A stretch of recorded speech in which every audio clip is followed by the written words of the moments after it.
मेरा नाम है मोहित और आपका स्वागत हमारे यूट्यूब चैनल हिस्ट्री चैंपियन में। तो जैसा कि आप जानते हो, आपका जो पेपर होने वाला है डिजिटल एनहेंसमेंट का, उससे संबंधित महत्वपूर्ण पर्सन है, जितने भी महत्वपूर्ण एमसीक्यू हैं वो सारे के सारे लेकर आए हूँ। पिछला जो पेपर हुआ था उसमें से आपके सामने 80% से ज्यादा जो आपके सामने एमसीक्यू होंगे, क्वेश्चन हमारे वीडियो से देखने को मिले थे मास्टर क्लास से, तो इससे क्लास से भी आपको देखने को मिलेंगे। बस आपको क्या करना है, चैनल को सब्सक्राइब करना और वीडियो को लाइक कर देना। अब वीडियो क्लास तो देख लोगे, उसके बाद में सबसे बड़ा सवाल आता है, सर मैं रिवीजन करना चाहता हूं और मुझे पीडीएफ कहां पर मिलेगी। तो आपको ये पीडीएफ हमारे टेलीग्राम चैनल पे मिलेगी। टेलीग्राम चैनल का लिंक डिस्क्रिप्शन में दे रखा है, कहां पर मिलेगी वो भी बता देता हूं। जैसे डिस्क्रिप्शन में दिए गए टेलीग्राम चैनल पे लिंक पर क्लिक करोगे, आप हमारे इस प्रकार का जो टेलीग्राम चैनल है इस पे पहुंच जाओगे। आपको ऊपर की तरफ क्लिक करना है यूनिवर्सिटी चैंपियन। वहां पे क्लिक करने के बाद में आपको नीचे की तरफ आना और यहाँ पर जो फाइल वाला सेक्शन है, इस फाइल वाले सेक्शन पे क्लिक करो और सर्च करो डिजिटल। क्या सर्च करना है? DIGI digital. सर्च कर लिया आपके सामने, बस डिजिटल सर्च करना है और यही स्पेलिंग सर्च करनी है। अच्छे से देख लो भाई, है ना। तो यहाँ पर डिजिटल इन्वेस्टमेंट एमसीक्यू की पीडीएफ पड़ी होगी। इसमें एक बात ध्यान रखना, यहाँ पर इंडियन वैल्यू सिस्टम लिखा हुआ है, ये गलती से लिखा गया भाई आपके सामने। बाकी के पीडीएफ डिजिटल इन्वेस्टमेंट की है, अच्छे से जाकर इसको पढ़ लेना। साथ के साथ मैंने डिस्क्रिप्शन में प्लेलिस्ट का लिंक भी दे रखा है। प्लेलिस्ट के लिंक से आप अन्य वीडियो भी जाकर देख सकते हो। और कोने पर यहाँ पर आपके सामने मैंने क्या दे रखा है, किसका जो फ्लिपकार्ट और मंत्रा से कोई प्रोडक्ट खरीदना चाहते हो, सबसे ज्यादा डिस्काउंट आपको देखने को मिल जाएगा। जाकर जरूर से आपके सामने भाई कोई प्रोडक्ट खरीदना चाहते हो, वो प्रोडक्ट पे खरीद कर आपके सामने खरीद सकते हो। धन्यवाद। जाओ पूरा वीडियो 1 शॉट वीडियो को एंजॉय करो। दोस्तों, मेरा नाम है मोहित और आपका स्वागत हमारे यूट्यूब चैनल हिस्ट्री चैंपियन में। तो जैसा कि आप जानते हो, आपका जो बीए सेकंड सेमेस्टर का जो पेपर होता है डिजिटल इन्वेस्टमेंट, इससे संबंधित महत्वपूर्ण प्रश्न एमसीक्यूज की मैं पूरी सीरीज करा रहा हूँ। उसका जो अगला पार्ट है आपका पार्ट नंबर 2, उसको अपन करते हैं शुरू। इससे पहले आपको क्या करना, पार्ट नंबर फर्स्ट देखना है तो मैंने डिस्क्रिप्शन में प्लेलिस्ट का लिंक दे रखा है, वहाँ पे से जाकर आप जरूर से कर लेना। तो चलो शुरू करते हैं। पहला पर्सन है, what is the aim of my government portal. My government portal का क्या उद्देश्य होता है? तो माई गवर्नमेंट पोर्टल का क्या उद्देश्य है? Citizen participation in governance. तो सरकार में भागीदारी में जो जितने भी नागरिक होते हैं उनकी क्या भागीदारी होती है सरकार को चलाने में, उसको क्या कहते हैं? Citizen partnership in governance. तो जैसे कि कोई पोर्टल हो गया जिसमें सरकार ने क्या सुविधा देती है कि आप क्या कर सकते हो, उसके माध्यम से सरकार की जितनी भी सुविधाएं होती हैं उनका फ़ायदा उठा सकते हो। समझ में आ गया? तो माई गवर्नमेंट पोर्टल का यही काम होता है। 28 नंबर पर्सन है, which of the following is an financial inclusive initiative. तो कौन सा वित्तीय समावेशन का पहल है? तो कौन सा वित्तीय समावेशन का पहल है? तो वित्तीय समावेशन का पहल है प्रधानमंत्री जन धन योजना। तो वित्तीय समावेशन क्या होता है भाई? हर लोगों के पास बैंक अकाउंट हो, हर लोगों के पास जो आपके वित्तीय से संबंधित जो जानकारी हो। तो भारत की जो प्रधानमंत्री जन धन योजना थी, इसके तहत क्या क्या किया गया था? हर व्यक्ति के बैंक अकाउंट को खोला गया था, ताकि वो लोग भी बैंक अकाउंट वगैरह खोल सकें और अपना जो वित्तीय जो पैसा जमा पूंजी है उसको बैंक में जमा कर सकें। हर लोग है वो जो फाइनेंस से संबंधित जितनी भी चीज़ें उनका फ़ायदा उठा सकें। 29 number person Umang app integrated with. तो उमंग ऐप किस चीज़ से इंटीग्रेटेड होता है? तो सेंटर एंड स्टेट सर्विसेज। तो उमंग ऐप है जो भारत में जो उमंग ऐप चालू किया गया था, उसको क्यों चालू किया गया था? सेंटर और स्टेट सर्विसेज के लिए, केंद्र और राज्य की सर्विसेज से संबंधित उमंग ऐप को चालू किया गया था। तो इसका सही आंसर क्या होने वाला है? ऑप्शन नंबर ए है वो इसमें सही होने वाला है, जिसमें आपको उमंग ऐप है वो सेंटर और स्टेट दोनों की दोनों सर्विसेज से सेवाओं के लिए इसका ऐप का यूज किया गया है। 30 नंबर पर्सन की बात करूँ, which portal help the track the school data. तो स्कूल से संबंधित डाटा को ट्रैक करने के लिए कौन सा ऐप को यूज किया गया? तो कौन सा? UDIC UDIC जो ऐप होता है स्कूल डाटा को ट्रैक करने के लिए इसको प्रयोग में लिया जाता है। आपको अच्छे से याद करना, UDSI है, इसका प्रयोग किया जाता है स्कूल के संबंधित डाटा को ट्रैक में करने के लिए। तो इसका सही आंसर होने वाला option number B. What is the full form of RTI। तो RTI की फुल फॉर्म क्या होती है? RTI की फुल फॉर्म होती है राइट टू इन्फॉर्मेशन। और आपको कमेंट बॉक्स में ये बताना है कि राइट टू इन्फॉर्मेशन एक्ट है भारत में, ये कब लागू हुआ था। इसके तहत क्या होता है? आप कोई भी सरकारी संस्था होगी, कोई सरकारी विभाग हो गया, उससे संबंधित जानकारी तुरंत निकलवा सकते हो। तो इसका सही आंसर क्या होने वाला? Option number B, right to information इसके तहत आता है। 32 नंबर प्रश्न की बात करूँ, डिजिटल सर्विसेज हेल्प इन। तो भारत में जो डिजिटल सर्विसेज होती हैं वो किस चीज़ में मदद करती हैं आपका? Transparency the governance. तो गवर्नेंस के अंदर आपको ट्रांसपेरेंसी, पारदर्शिता लाने का इनका कार्य होता है। तो डिजिटल सर्विसेज आपके अंदर जो भारत सरकार की जितनी भी योजनाएं हैं उसको ट्रांसपेरेंटली लोगों तक पहुंच सके, हर व्यक्ति उसको फ़ायदा उठा सके, इसके लिए इनका प्रयोग किया जाता है डिजिटल सर्विसेज का। तो इसका सही आंसर क्या होगा? ऑप्शन नंबर बी है वो सही ऑप्शन होने वाला है। 33 नंबर प्रश्न की बात करूँ, which portal is helpful for filling the income tax online. तो आयकर को ऑनलाइन भरने में कौन सा पोर्टल उपयोगी होता है? तो कौन सा होता है? Income tax e filling portal. तो इनमें से जो income tax e filling portal है इसका ही प्रयोग किया जाता है आयकर को ऑनलाइन भरने के लिए। तो इसका सही आंसर क्या होने वाला है? ऑप्शन नंबर सी होने वाला है। इनकम टैक्स का जो ई फिलिंग पोर्टल है वही आयकर को भरने के लिए उपयोग में लिया जाता है। 34 नंबर प्रश्न की बात करें, one major benefit of digital portal is. तो डिजिटल पोर्टल का एक प्रमुख लाभ क्या होता है? Quick access to government services. तो गवर्नमेंट की जितनी भी सर्विसेज होती हैं उन तक आप तुरंत पहुंच सकते हो। समझ में आ गया आपको? तो डिजिटल पोर्टल क्या होता है भाई? अगर आपने राजस्थान की एसएसओ आईडी बना रखी है और उस पर अलग आपको कोई फॉर्म भरना है तो आप क्या करोगे? तुरंत रिक्वायरमेंट पोर्टल में जाओगे और तुरंत फॉर्म भर दोगे। वहीं पर अगर आपको ऑफलाइन तरीके से फॉर्म भरना होता है तो सोचिए आपको कितनी परेशानी का सामना करना होता है। तो यही है quick access to government services. तो गवर्नमेंट से संबंधित जितनी भी सर्विसेज होती हैं वहाँ पर आप तुरंत अपनी पहुँच बना सकते हो। तो इसका सही आंसर क्या होने वाला? ऑप्शन बी है उसका सही आंसर होने वाला है। 35 नंबर प्रश्न की बात करूँ, which initiative help people to directly communicate with government. तो कौन सा है वो उसमें सीधा आप गवर्नमेंट की मदद करते हो? इसमें गवर्नमेंट की मदद से माई गवर्नमेंट ऐप है, इसकी मदद से आप सीधा गवर्नमेंट से क्या कर सकते हो? बातचीत कर सकते हो, गवर्नमेंट से आपको बातें कर सकते हो। तो इसका सही आंसर क्या होने वाला है? ऑप्शन नंबर बी है वो सही होने वाला है। माई गवर्नमेंट ऐप के तहत आप सीधा सरकार से बातचीत कर सकते हो। 36 नंबर प्रश्न की बात करूँ, व्हाट डज ई श्रम पोर्टल प्रोवाइड। तो ई श्रम पोर्टल है वो क्या चीज़ प्रोवाइड कराता है आपको? तो इसका सही आंसर क्या होने वाला है? Option number B, workers registration and benefit. तो वर्कर्स होते हैं उनको रजिस्ट्रेशन और बेनिफिट प्रोवाइड कराने का कार्य किसका होता है? ई श्रम पोर्टल का कार्य होता है। तो ई श्रम पोर्टल का ये कार्य होता है कि वो वर्कर्स को क्या प्रोवाइड करता है?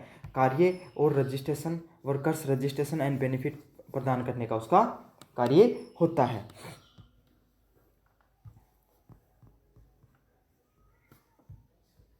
37 नंबर प्रश्न की बात करें, cyber security in digital governance means.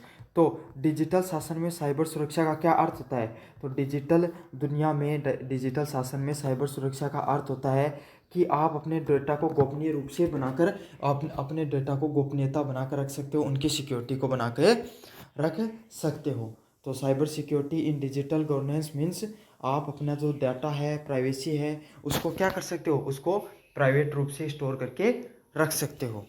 समझ में आ गया? जैसे आपकी प्राइवेट फ़ोटो होंगी, आपका डॉक्यूमेंट हो गए, आपके जो और जो ऐसी चीज़ें हैं जो आपको किसी को नहीं शेयर करनी होती हैं, उन सब चीज़ों को आप क्या कर सकते हो? अपने गोपनीय रूप से अपने पास रख सकते हो, किसी को शेयर नहीं करो। इसी को क्या कहा जाता है?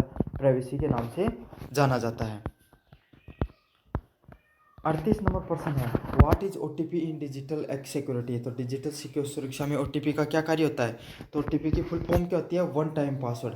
तो वन टाइम पासवर्ड क्या होता है? ये भी एक तरीके के पासवर्ड के रूप में कार्य करते हैं जिसमें 3 से 4 अंक की डिजिट आपको आती है और आप क्या करते हो? कोई भी वेबसाइट वगैरह लॉगिन कर रहे हो तो उसमें डालते हो। इससे क्या फ़ायदा होता है? इससे आपका जो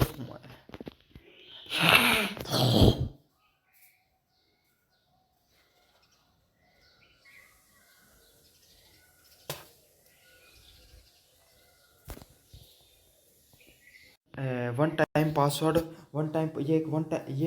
पासवर्ड की तरह कार्य करता है ओटीपी, जिसमें आपको क्या होता है? आपको सिक्योरिटी के लिए बहुत ज़्यादा काम में आता है। आप इसको दूसरी बार उपयोग भी नहीं कर सकते हो और ये उसी के पास जाती है जिसका से संबंधित होती है, उसी के पास पहुंचती है। 39 है, which of the following improve the transparency in digital governance. तो डिजिटल गवर्नेंस में, डिजिटल शासन में पारदर्शी कौन बढ़ाता है?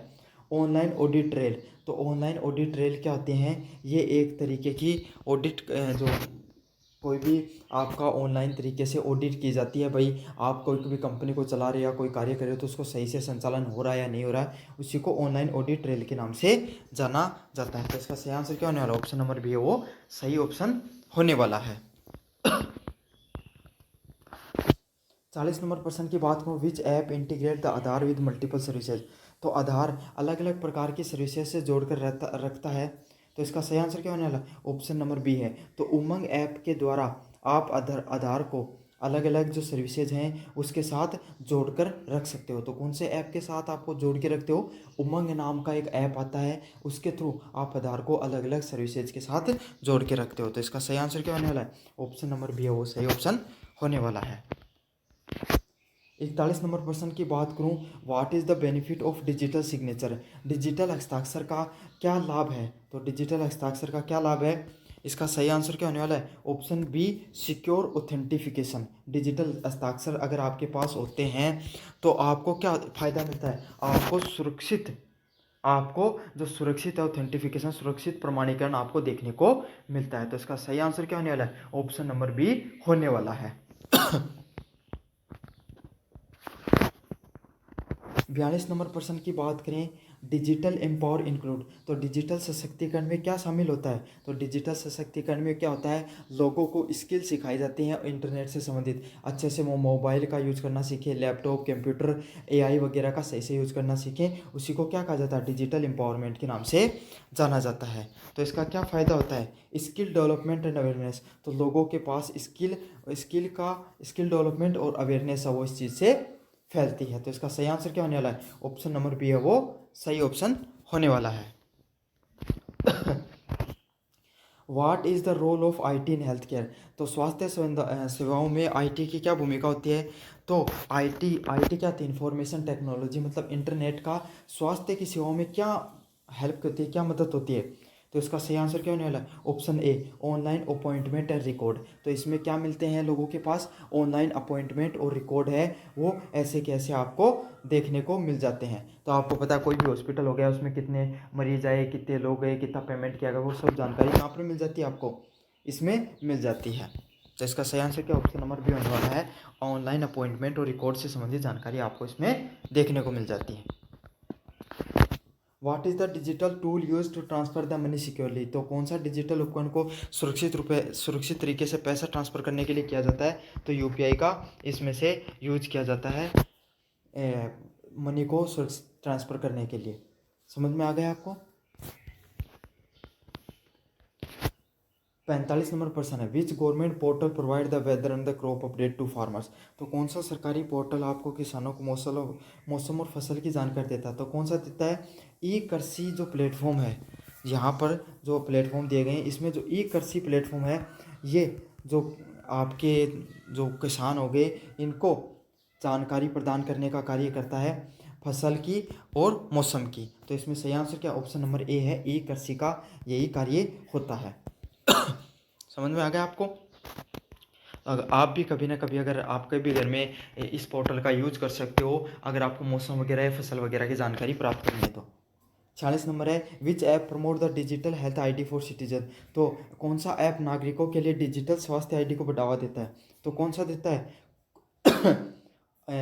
यहाँ पर बढ़ावा देता है और आयुष्मान भारत डिजिटल मिशन। तो आयुष्मान भारत डिजिटल मिशन क्या है, इसमें भारतीय जो नागरिक हैं उनको ये ऐप प्रोवाइड होता है जिसमें क्या कर सकते हैं, वो अपनी जो डिजिटल हेल्थ से संबंधित जानकारियाँ उनको प्रोवाइड कर सकते हैं। 47 नंबर प्रश्न है, what is the major challenge in the rural digital empowerment. तो which is a major challenge in the rural digital empowerment. तो ग्रामीण डिजिटल सशक्तिकरण की सबसे प्रमुख चुनौती क्या है। इसका सही आंसर क्या होने वाला है, ऑप्शन नंबर बी इंटरनेट की पहुंच। तो अगले प्रश्न 48 नंबर प्रश्न, व्हाट इज़ पीएम वाणी स्कीम प्रमोट्स। तो पीएम वाणी जो योजना है वो किस चीज़ को बढ़ावा देती है। तो पीएम वाणी है वो किसको देती है, पब्लिक वाईफाई को एक्सेस करने का आपको बढ़ावा देने का योजना वो मदद करती है। तो इसका सही आंसर क्या होने वाला है, ऑप्शन नंबर बी सार्वजनिक वाईफाई की सुविधा देने का कार्य करती है पीएम वाणी स्कीम। तो इसका सही आंसर ऑप्शन नंबर बी होने वाला है। अगले वाला प्रश्न है, which digital initiative connecting citizen with the public grievance. तो कौन सी डिजिटल पहल नागरिकों को जन शिकायतों से जोड़ती है। तो इसका सही आंसर क्या होगा, CPGRM है वो जोड़ने का कार्य होता है। तो इसमें से जो है CPGRM है वो इसका सही आंसर होने वाला है। 50 नंबर प्रश्न की बात करें, what is the aim of digital India campaign. तो डिजिटल इंडिया अभियान का क्या उद्देश्य होने वाला है। डिजिटल इंडिया अभियान का उद्देश्य होने वाला है create a digitally empowered society, एक डिजिटली रूप से सशक्त समाज का निर्माण करना ही इसका एम होता है डिजिटल इंडिया कैंपेन का। तो इसका सही आंसर क्या होने वाला है, ऑप्शन नंबर बी होने वाला है, create a digitally empowered society है। सही आंसर क्या होगा इसका, ऑप्शन नंबर बी होगा, एक डिजिटली रूप से सशक्त समाज का निर्माण करना इसका मुख्य उद्देश्य होता है डिजिटल इंडिया कैंपेन का, कि सभी लोगों को तकनीक के बारे में जानकारी हो। यूनिट नंबर फर्स्ट कंप्लीट हो गई। यूनिट नंबर सेकंड की तरफ बढ़ेंगे अपन। सेकेंड नंबर यूनिट है, उसका पहला प्रश्न है, a famous file sharing tool is. एक प्रसिद्ध फाइल शेयरिंग टूल कौन सा इसमें से। तो इसका सही आंसर क्या होगा, ऑप्शन नंबर ए है वो, इसका सही आंसर होने वाला है गूगल ड्राइव। तो आपको पता है कि आप अपनी जितनी भी संबंधित जानकारियाँ होती हैं, सूचना होती है, उसको कहाँ पर डाल के रखते हो, गूगल ड्राइव के ऊपर डाल के रखते हो। तो गूगल ड्राइव का जब आप उस पर सूचना डाल के रखते हो, मतलब अपनी PDF हो गई, फ़ोटो वगैरह डाल के रखते हो और किसी को ट्रांसफ़र करना होता है तो उसी के थ्रू आप कर देते हो। तो इसका सही आंसर क्या होगा, option number A Google drive है फेमस शेयरिंग टूल का उदाहरण है। 28 नंबर प्रश्न, video conferencing is use to for. एक वीडियो कॉन्फ्रेंसिंग का किसके लिए उपयोग में किया जाता है, communicate with people in real time. तो आप वास्तविक समय में लोगों के साथ बातचीत कर सकते हो, इसी के लिए वीडियो कॉन्फ्रेंस का उपयोग में लिया जाता है। तो आप वीडियो कॉल करके लोगों से बात कर सकते हो ना, तो इसी को वीडियो कॉन्फ्रेंस के नाम से जाना जाता है, कि आप लोगों से वास्तविक समय में रियल टाइम में लोगों से बातचीत कर सकते हो। तो इसका सही आंसर ऑप्शन नंबर बी होने वाला है। अगले वाला प्रश्न है, which platform supports breakout room in meeting. तो कौन सा प्लेटफॉर्म मीटिंग्स का ब्रेकआउट रूल्स का समर्थन करता है। तो कौन सा करता है, जूम ऐप है वो क्या करता है, मीटिंग वगैरह को ऑर्गेनाइज कराने का इसका कार्य होता है। तो इसका सही आंसर क्या होने वाला, ऑप्शन नंबर ए है, जूम ऐप है वो, इसका कार्य यही होता है कि लोगों को जो जानकारी वगैरह या सूचना वगैरह प्रोवाइड कराता है। Which of the following is a cloud based for storage and sharing. तो कौन सा निम्नलिखित में से कौन सा क्लाउड आधारित स्टोरेज और शेयरिंग का कार्य करता है। तो कौन सा करता है, गूगल ड्राइव है। अब तो गूगल ड्राइव का क्या कार्य होता है, इंटरनेट पे जितनी भी जानकारी होती है उसको स्टोरेज करने का इसका कार्य होता है। समझ में आ गया आपको। आप क्या कर सकते हो, अपनी फ़ोटो हो गई, आपने अपना डॉक्यूमेंट वगैरह कहाँ पर स्टोर करके रखे हैं, गूगल ड्राइव के ऊपर स्टोरेज करके रख रखे होंगे। तो यही है, इसको बोलते हैं क्लाउड स्टोरेज और शेयरिंग से संबंधित होता है। इसका सही आंसर क्या होने वाला है, ऑप्शन नंबर ए होने वाला है, गूगल ड्राइव है वो, उसका कार्य यही होता है कि क्लाउड स्टोरेज और शेयरिंग का कार्य करता है।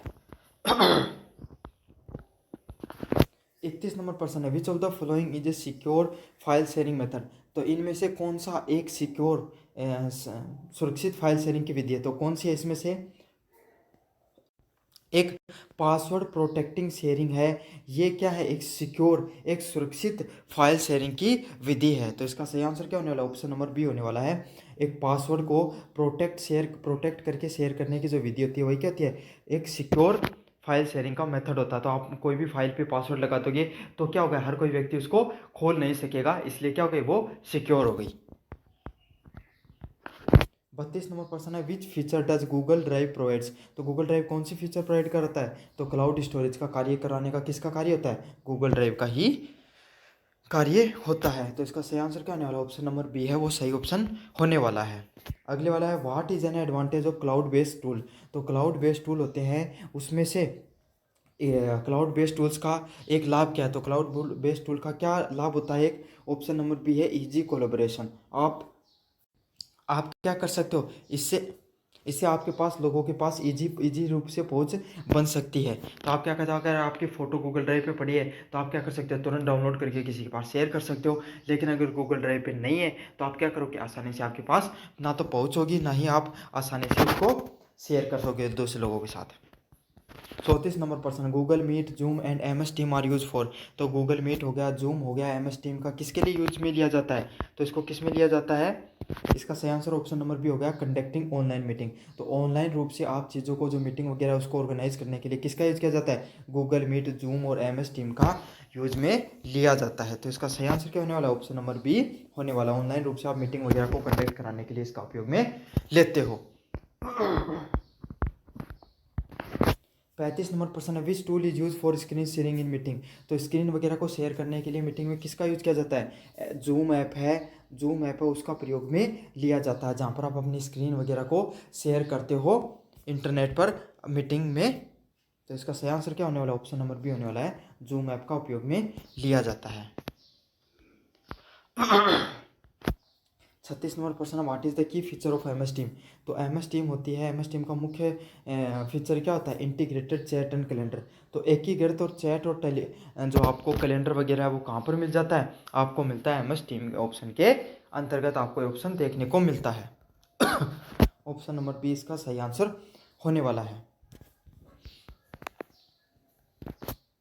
Which tool is most suitable for real time quiz and poll in virtual cases.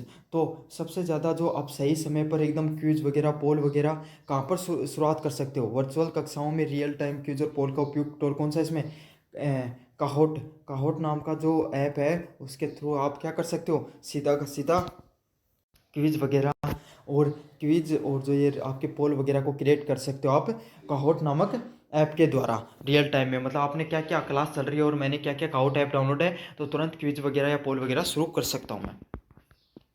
38 number प्रश्न है, how does the calibration in cyber space means. तो साइबर स्पेस में सहयोग का क्या मतलब होता है, क्या मतलब होता है, ऑनलाइन रूप से सभी लोग हैं वो एक साथ मिलकर कार्य करें, उसी को कहा जाता है। तो गूगल मीट हो गया, गूगल डॉक हो गया, इसमें क्या टास्क दे दिया जाता है सभी लोगों को और सारे लोग मिलकर उस टास्क को कंप्लीट करने का प्रयास करते हैं ऑनलाइनली, उसी को क्या कहा जाता है, उसको कोलैबोरेशन के नाम से जाना जाता है। तो इसका सही आंसर क्या होने वाला है, ऑप्शन नंबर बी सही आंसर होने वाला है। What is asynchronous learning. तो एसिक्रोनस लर्निंग क्या होती है, तो ये लर्निंग होती है सेल्फ प्लेस्ड लर्निंग, मतलब स्वगति से सीखना। क्या आप तुरंत चीज़ों को खुद से चीज़ों को सीखने का प्रयास कर रहे हो, उसी को क्या कहा जाता है, सेल्फ पेस्ड लर्निंग के नाम, स्वगति से सीखने के नाम से उसको जाना जाता है। Which tool allow the assignment creation. अगले वाला 40 नंबर प्रश्न, which tool allow the assignment creation and submission. कौन सा टूल असाइनमेंट बनाने और जमा करने की अनुमति देता है। Which tool allow the assignment creation and submission. तो कौन सा टूल असाइनमेंट बनाने और जमा करने की अनुमति देता है, तो इसमें से कौन सा टूल होता है वो उसको मॉडल टूल के नाम से जाना जाता है, जिसमें आप कर सकते हो असाइनमेंट को बना सकते हो और उनको सबमिट करने का इसका कार्य होता है। तो इसका सही आंसर क्या होने वाला है, ऑप्शन नंबर ए होने वाला है। मॉडल जो टूल होता है उसके थ्रू आपके असाइनमेंट बनाने और उसको जमा करने का कार्य करते हो। 41 नंबर प्रश्न है, Google form are mainly use for. तो गूगल फॉर्म का मुख्य रूप से किस में प्रयोग किया जाता है, डाटा कलेक्शन में प्रयोग किया जाता है। तो गूगल फॉर्म आपसे भराया जाता है ना, कोई भी एग्जाम होती है उसके बाद में टीचर कहते हैं तो आप अपना गूगल फॉर्म भरिए, आपके पास कितने नंबर्स बन रहे हैं आपके हो। तो यही होता है गूगल फॉर्म का ये कार्य होता है जिसमें आप अपना डाटा वगैरह भरने का कार्य करते हो। 42 नंबर प्रश्न है, what is the role of breakout rooms in Zooms. तो जूम में ब्रेकआउट रूम्स का क्या भूमिका होती है, तो क्या भूमिका होती है, क्रिएटिंग स्मॉल ग्रुप डिस्कशन। छोटे छोटे ग्रुपों के रूप में आप समूह की ग्रुप बनाकर समूह में चर्चा कर सकते हो, उसी को क्या कहा जाता है, ब्रेकआउट रूम्स इन जूम के अंदर उसको जाना जाता है। तो इसका सही आंसर क्या होने वाला है, ऑप्शन नंबर बी होने वाला है। आप छोटे छोटे ग्रुपों में समूह में समूह बनाकर चर्चा करने का प्रयास करते हो। तो इसका सही आंसर क्या, ऑप्शन नंबर बी होने वाला है। 43 नंबर प्रश्न है, what is Microsoft one drive. तो माइक्रोसॉफ्ट वन ड्राइव क्या है, cloud storage and file sharing tool. तो इसके माध्यम से आप क्लाउड स्टोरेज कर सकते हो और फाइल शेयरिंग वगैरह का उपयोग में ले सकते हो। तो इसका सही आंसर क्या होने वाला है, ऑप्शन नंबर बी होने वाला है। तो ये भी माइक्रोसॉफ्ट वन ड्राइव भी गूगल ड्राइव की तरह ही होता है, जिसमें आप अपना जो संबंधित इन्फॉर्मेशन वगैरह है उसको क्या करते हो, स्टोरेज करके रखते हो। 44 नंबर है, which tool allow both chat and video in one platform. तो वीडियो और चैट को एक प्लेटफॉर्म पर करने का कौन सा सुविधा देता है, MS टीम। तो MS टीम है ये भी एक गूगल जूम की तरह, गूगल मीट की तरह है, जहाँ पर आप क्या कर सकते हो, वीडियो कॉन्फ्रेंसिंग भी कर सकते हो और चैट भी कर सकते हो। तो इसका सही आंसर ऑप्शन नंबर ए होने वाला है। What is the digital white board use. तो डिजिटल वाइट बोर्ड का किसके लिए यूज़ किया जाता है, तो इंटरेक्टिव शिक्षण के लिए। आपको पता है डिजिटल को इंसान डिजिटल बोर्ड पर पढ़ाता है तो लोग क्या होते हैं, उसे सीधे आमने सामने क्या हो सकते हैं, इंटरेक्ट होते रहते हैं। तो इसका सही आंसर क्या होने वाला, ऑप्शन नंबर बी है, इंटरेक्टिव टीचिंग के लिए इसका प्रयोग में लिया जाता है। पहला प्रश्न है व्हाट इज ऑनलाइन प्राइवेसी।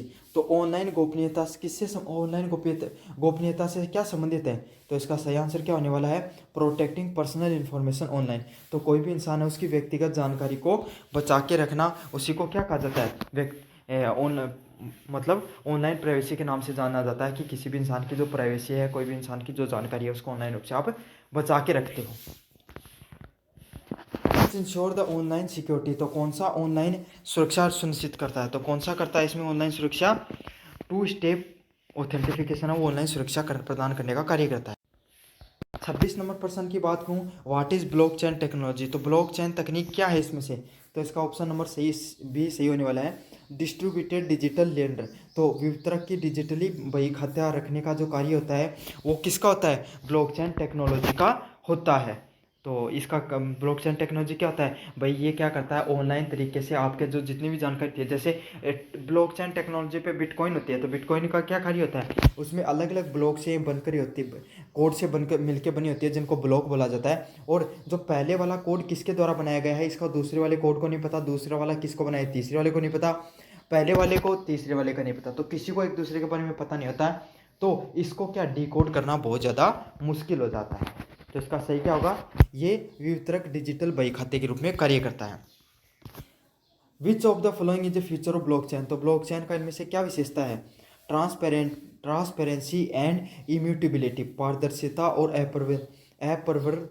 परिवर्तनीयता। तो ऐसा है कि जो ब्लॉकचेन होती है इसमें क्या ट्रांसपेरेंसी रहती है, क्यों रहती है, मैंने बताया आपको, पहले वाला दूसरे वाले को नहीं पता, दूसरे वाले को तीसरे वाले को नहीं पता होता, इन सब चीज़ों का पता इसमें नहीं होता है। तो इसका सही आंसर क्या होने वाला है, ऑप्शन नंबर बी होने वाला है, ट्रांसपेरेंसी इसमें बनी रहती है। Blockchain is mainly used in. तो ब्लॉकचेन जो टेक्नोलॉजी है इसका मुख्यतः किस रूप में प्रयोग किया जाता है, क्रिप्टो करेंसी है, इसमें इस ब्लॉकचेन का उपयोग किया जाता है। तो मैंने बताया था ना, बिटकॉइन वगैरह हो गई, क्रिप्टो करेंसी हो गई, इसमें आपको जो ब्लॉकचेन टेक्नोलॉजी है इसका उपयोग में लिया जाता है। 29 नंबर प्रश्न है, what is the full form of CERT.in। तो CERT.in है, इसका प्रयोग किसमें किया जाता है, इसका फुल फॉर्म क्या है, इसका फुल फॉर्म है कंप्यूटर इमरजेंसी रिस्पॉन्स। क्या फुल फॉर्म है, computer emergency response team India. तो इसका सही आंसर ऑप्शन नंबर बी होने वाला है आपका, computer emergency response team India के नाम से इसको जाना जाता है। CERT.in works under which ministry. तो CERT.in है वो किस मंत्रालय के अंतर्गत आता है, ऑप्शन नंबर सी के अंतर्गत आता है, ministry of electronics and IT। तो ministry of electronic and IT के तहत आएगा, CERT.in है वो। 31 नंबर जो प्रश्न है उसमें what is the purpose of CERT.in। तो CERT.in का क्या उद्देश्य होता है, monitor and response the cyber threat. तो साइबर से संबंधित जितने भी खतरे होते हैं उनको पहचानने का और कार्य करने का कार्य किसके द्वारा किया जाता है, CERT.in के द्वारा किया जाता है। तो इसका सही आंसर क्या होने वाला है, ऑप्शन नंबर बी होने वाला है, जिसमें साइबर खतरों को पहचानने का कार्य किया जाता है CERT.in के अंदर। व्हाट इज द साइबर सुरक्षित भारत। तो साइबर सुरक्षित भारत क्या, कौन सा अभियान है, तो इसका सही आंसर ऑप्शन नंबर बी होने वाला है, strengthening the cyber hygiene awareness. Cyber स्वच्छता जागरूकता मजबूत करने का मतलब, साइबर हाइजीन का अर्थ क्या हो गया कि साइबर में जो हैकिंग वगैरह हो गई, लोगों की जानकारी उसको चुरा लिया जाता है, लोगों की ठगी कर ली जाती है, इन सब से चीज़ों से बचने के लिए किसका प्रयोग किया जाता है, साइबर सुरक्षित अभियान का, भारत का अभियान का यूज में लिया जाता है। तो इसका सही आंसर क्या होने वाला है, ऑप्शन नंबर बी होने वाला है, स्ट्रेंथिंग द साइबर हाइजीन और अवेयरनेस। तो साइबर स्वच्छता और जागरूकता को मजबूत करने के लिए आपको इन सब जो चीज़ें उनको प्रयोग में लिया जाता है। 33 नंबर प्रश्न की बात करें, विच government portal help report the cyber crimes. तो साइबर अपराधों को रिपोर्ट करने के लिए कौन सा पोर्टल सहायक होता है, तो कौन सा पोर्टल सहायक होता है इसमें से, साइबर क्राइम गवर्नमेंट.in। तो इसमें से कौन सा पोर्टल है जिसका प्रयोग किया जाता है आपको साइबर अपराधों की रिपोर्ट को दर्शाने के लिए। तो इसका सही आंसर क्या होने वाला, ऑप्शन नंबर बी है वो सही ऑप्शन होने वाला है, साइबर क्राइम तो इसका सही आंसर क्या होने वाला है? इसका सही आंसर होने वाला है cybercrime.government.in के नाम से जाना जाता है इसको। 34 नंबर प्रश्न है, डिजी लॉकर इंश्योर्स। तो डिजी लॉकर किस चीज़ को सुनिश्चित करता है? It ensure the digital document storage. ये डिजिटली जो डॉक्यूमेंट वगैरह होते हैं इनको स्टोरेज करने का कार्य किसका होता है? डिजी लॉकर का कार्य होता है। तो इसका सही आंसर क्या होने वाला है? ऑप्शन नंबर बी होने वाला है। ये डिजी लॉकर है, ये आपके डिजिटली दस्तावेज वगैरह होते हैं उसको स्टोरेज करके रखता है। तो आपका जितना भी आधार कार्ड हो गया, पैन कार्ड हो गया, ये सभी चीज़ें कहाँ पर स्टोरेज की जाती हैं? डिजी लॉकर के अंदर स्टोरेज करके रख सकते हो आप अपनी। आपकी ABCID भी कहाँ बनाई गई है? डिजी लॉकर पर ही बनाई है आपने। ई क्रांति इनिशिएटिव इज रिलेटेड टू। ई क्रांति पहल किससे संबंधित है? तो ई क्रांति पहल का किससे संबंधित है? E delivers digitally delivers for the services. तो डिजिटली है वो अपने सेवाओं को आपूर्ति करने का कार्य किसका होता है? ई क्रांति ऐप का है वो कार्य होता है, डिजिटली आपको सर्विसेज वगैरह प्रोवाइड करवाती है। अगले वाला 36 नंबर प्रश्न है, Bhim app use for. Bhim app का उपयोग किसके लिए किया जाता है? तो डिजिटली भुगतान करने के लिए आपको कौन से ऐप का यूज़ किया जाता है? भीम ऐप का यूज में लिया जाता है। तो इसका सही आंसर क्या होने वाला है? ऑप्शन नंबर बी होने वाला है। डिजिटली पेमेंट वगैरह करने के लिए भीम ऐप का उपयोग में लिया जाता है। तो इसका सही आंसर ऑप्शन नंबर बी ही होने वाला है। आप डिजिटली किसी चीज़ को ट्रांजेक्शन वगैरह के लिए किसका प्रयोग करते हो? भीम ऐप का यूज़ में लेते हो। What is the goal of digital India campaign. तो डिजिटल इंडिया कैंपेन का उद्देश्य क्या होता है? ट्रांसफॉर्म इंडिया इनटू ए डिजिटली एम्पावर्ड सोसाइटी। तो भारत को डिजिटली रूप से सशक्त समाज में बदलना डिजिटल इंडिया कैंपेन की पहचान होती है। तो इंडिया है उसको डिजिटली एम्पावर करना है, आपको क्या करना है? डिजिटली रूप से सशक्त करने का कार्य करते हो पूरे इंडिया को। उसी का किसको प्रयोग किया जाता है? डिजिटल इंडिया कैंपेन है उसका, उसमें उपयोग होता है। Which app is use to access the education content from NCERT। तो NCERT से एक एजुकेशन कंटेंट तुम कहाँ से प्रोवाइड कर सकते हो? ई पाठशाला नामक ऐप है, इससे आप डिजिटली जो अपना कंटेंट है उसको क्या कर सकते हो? यूज कर सकते हो और देख सकते हो। तो कौन सा ऐप है? ई पाठशाला नामक ऐप है उससे। 29 नंबर प्रश्न है, what is the function of digital signature. तो डिजिटल सिग्नेचर का क्या फंक्शन होता है? Ensure authenticity and document digitally document. तो आप डिजिटली दस्तावेजों की जो प्रमाणिकता है उसको सुनिश्चित करने का कार्य किया जाता है डिजिटल सिग्नेचर के द्वारा। समझ में आ गया आपको? तो ये डिजिटल ऑथेंटिसिटी है, जो वास्तविकता है, प्रमाणिकता है, उसको सिक्योर करने का, सुनिश्चित करने का कार्य होता है इसका। तो इसका सही आंसर क्या होने वाला है? ऑप्शन नंबर बी है वो सही ऑप्शन इसका होने वाला है। 40 नंबर प्रश्न है, टू स्टेप वेरिफिकेशन इनहेंस। तो 2 चरणीय जो वेरिफिकेशन होता है वो किस चीज़ को बढ़ाता है? ऑप्शन नंबर सी हो गया, अकाउंट सिक्योरिटी को बढ़ाने का इसका कार्य होता है। तो ऑप्शन नंबर सी है वो सही ऑप्शन होने वाला है इसका। अकाउंट वगैरह की सिक्योरिटी बढ़ाने का कार्य किसका होता है? 2 स्टेप ऑथेंटिफिकेशन होता है ये। अब इससे क्या होता है, जब आप कोई भी चीज़ लॉगिन करोगे तो पहले तो आपसे पासवर्ड मांगेगा, फिर आपसे 1 टाइम पासवर्ड मांगेगा। समझ आ गया? तो आपको 2 चरण का जो ऑथेंटिफिकेशन है, सत्यापित करना, वो इससे हो जाता है और इससे बहुत ज़्यादा आपको क्या मिलती है? मदद मिलती है। समझ में आ गया आपको? तो इसका सही आंसर क्या होने वाला है? ऑप्शन नंबर जो सी है वो सही होने वाला है। अकाउंट वगैरह की इससे सिक्योरिटी बनी रहती है। तो आपको पता है भाई 2 चरण में आपको पासवर्ड लगेंगे आपके, तो क्या होगा? आपका अकाउंट है वो ज़्यादा सिक्योर होगा। White kind of cyber threat look files and depend payment. तो कौन सा साइबर खतरा फाइलें लॉक करता है और भुगतान मांगता है? तो रैंसमवेयर नाम का एक ऐप होता है, ये क्या करता है? ऑनलाइन फिरौती मांगने का कार्य करता है। जैसे कोई भी ऐप, कोई भी ई हेल्थ है, हमारे कोई हॉस्पिटल है, उसका क्या कर दिया इसने? हैक कर लिया, उसका सिस्टम हैक कर लिया और उससे पैसे मांगने का कार्य करेगा। अगर तुम पैसे दोगे मुझे तभी मैं आपको क्या करूँगा? आपकी सारी की सारी जानकारी आपको वापस लौटा कर दूंगा। तो इसका सही आंसर क्या होने वाला है? ऑप्शन नंबर बी होने वाला है। रैंसमवेयर नाम का ऐप है, ये क्या करता है? डिमांड करता है, फाइलें वगैरह लॉक कर देता है और पैसे की डिमांड करता है आपसे। 42 नंबर प्रश्न, SSID इज यूज्ड इन। तो SSID का कहाँ पर उपयोग किया जाता है? तो SSID है उसको कहाँ पर, आपको पता है SSID कहाँ से संबंधित है? राजस्थान स्टेट डिजिटल सर्विसेज से संबंधित है SSID। तो इसका सही आंसर क्या होने वाला है? राजस्थान गवर्नमेंट के जितने भी पोर्टल वगैरह हो गए उन सब में किसका प्रयोग किया जाता है? SSID का उपयोग में लिया जाता है। 43 नंबर प्रश्न है, digitally safety tool help in. तो डिजिटली जो सेफ्टी का टूल है उसको किस चीज़ में हेल्प किया जाता है? उसका सही आंसर क्या होगा? डाटा प्रोटेक्शन एंड प्राइवेसी से संबंधित होता है डिजिटली सेफ्टी टूल, तो डाटा को प्राइवेसी करने का और डाटा को प्रोटेक्ट और प्राइवेसी लगाने का कार्य किसका होता है, डिजिटली सेफ्टी टूल का उपयोग में लिया जाता है इसका। तो इसका सही आंसर क्या होने वाला है, ऑप्शन नंबर बी इसका सही ऑप्शन होने वाला है। अगले वाला 44 नंबर प्रश्न है, which one is not A cyber safety tool, तो कौन सा साइबर सुरक्षा का उपकरण नहीं है, तो कौन सा मालवेयर है वो साइबर सुरक्षा से संबंधित नहीं है। ये क्या कर देता है, आपकी जो जानकारी वगैरह उसको हैक कर देता है। ये एक साइबर थ्रेट है, ना कि एक साइबर सिक्योरिटी है। यहाँ पे एंटीवायरस हो गया, ये वायरस वगैरह से बचाता है आपको। फायरवॉल है, ये आपको गलत नेटवर्क से गलत जगह जाने से रोकता है। और वीपीएन है, ये भी आपको अनवांटेड जो आपकी जो आईपी एड्रेस है उसको सिक्योर करने का कार्य करता है। तो ये साइबर सिक्योरिटी से संबंधित ये तीनों है। मॉलवेयर एक साइबर थ्रेट है, साइबर खतरा है, ऐसे समझ लीजिए। 45 नंबर प्रश्न की बात करें, Indian national cyber security policy was launch in, तो भारत में साइबर सिक्योरिटी से संबंधित पॉलिसी को कब लॉन्च किया गया, 2013 में लॉन्च किया गया साइबर सिक्योरिटी से संबंधित थ्रेट को। तो इसका सही आंसर क्या होगा, ऑप्शन नंबर जो बी ऑप्शन होगा वो होगा 2013 में। Which tool hide your IP address, तो कौन सा टूल इसमें आईपी एड्रेस को हाइड करके रखता है, तो वीपीएन है, वो आपके आईपी एड्रेस को हाइड करके रखता है।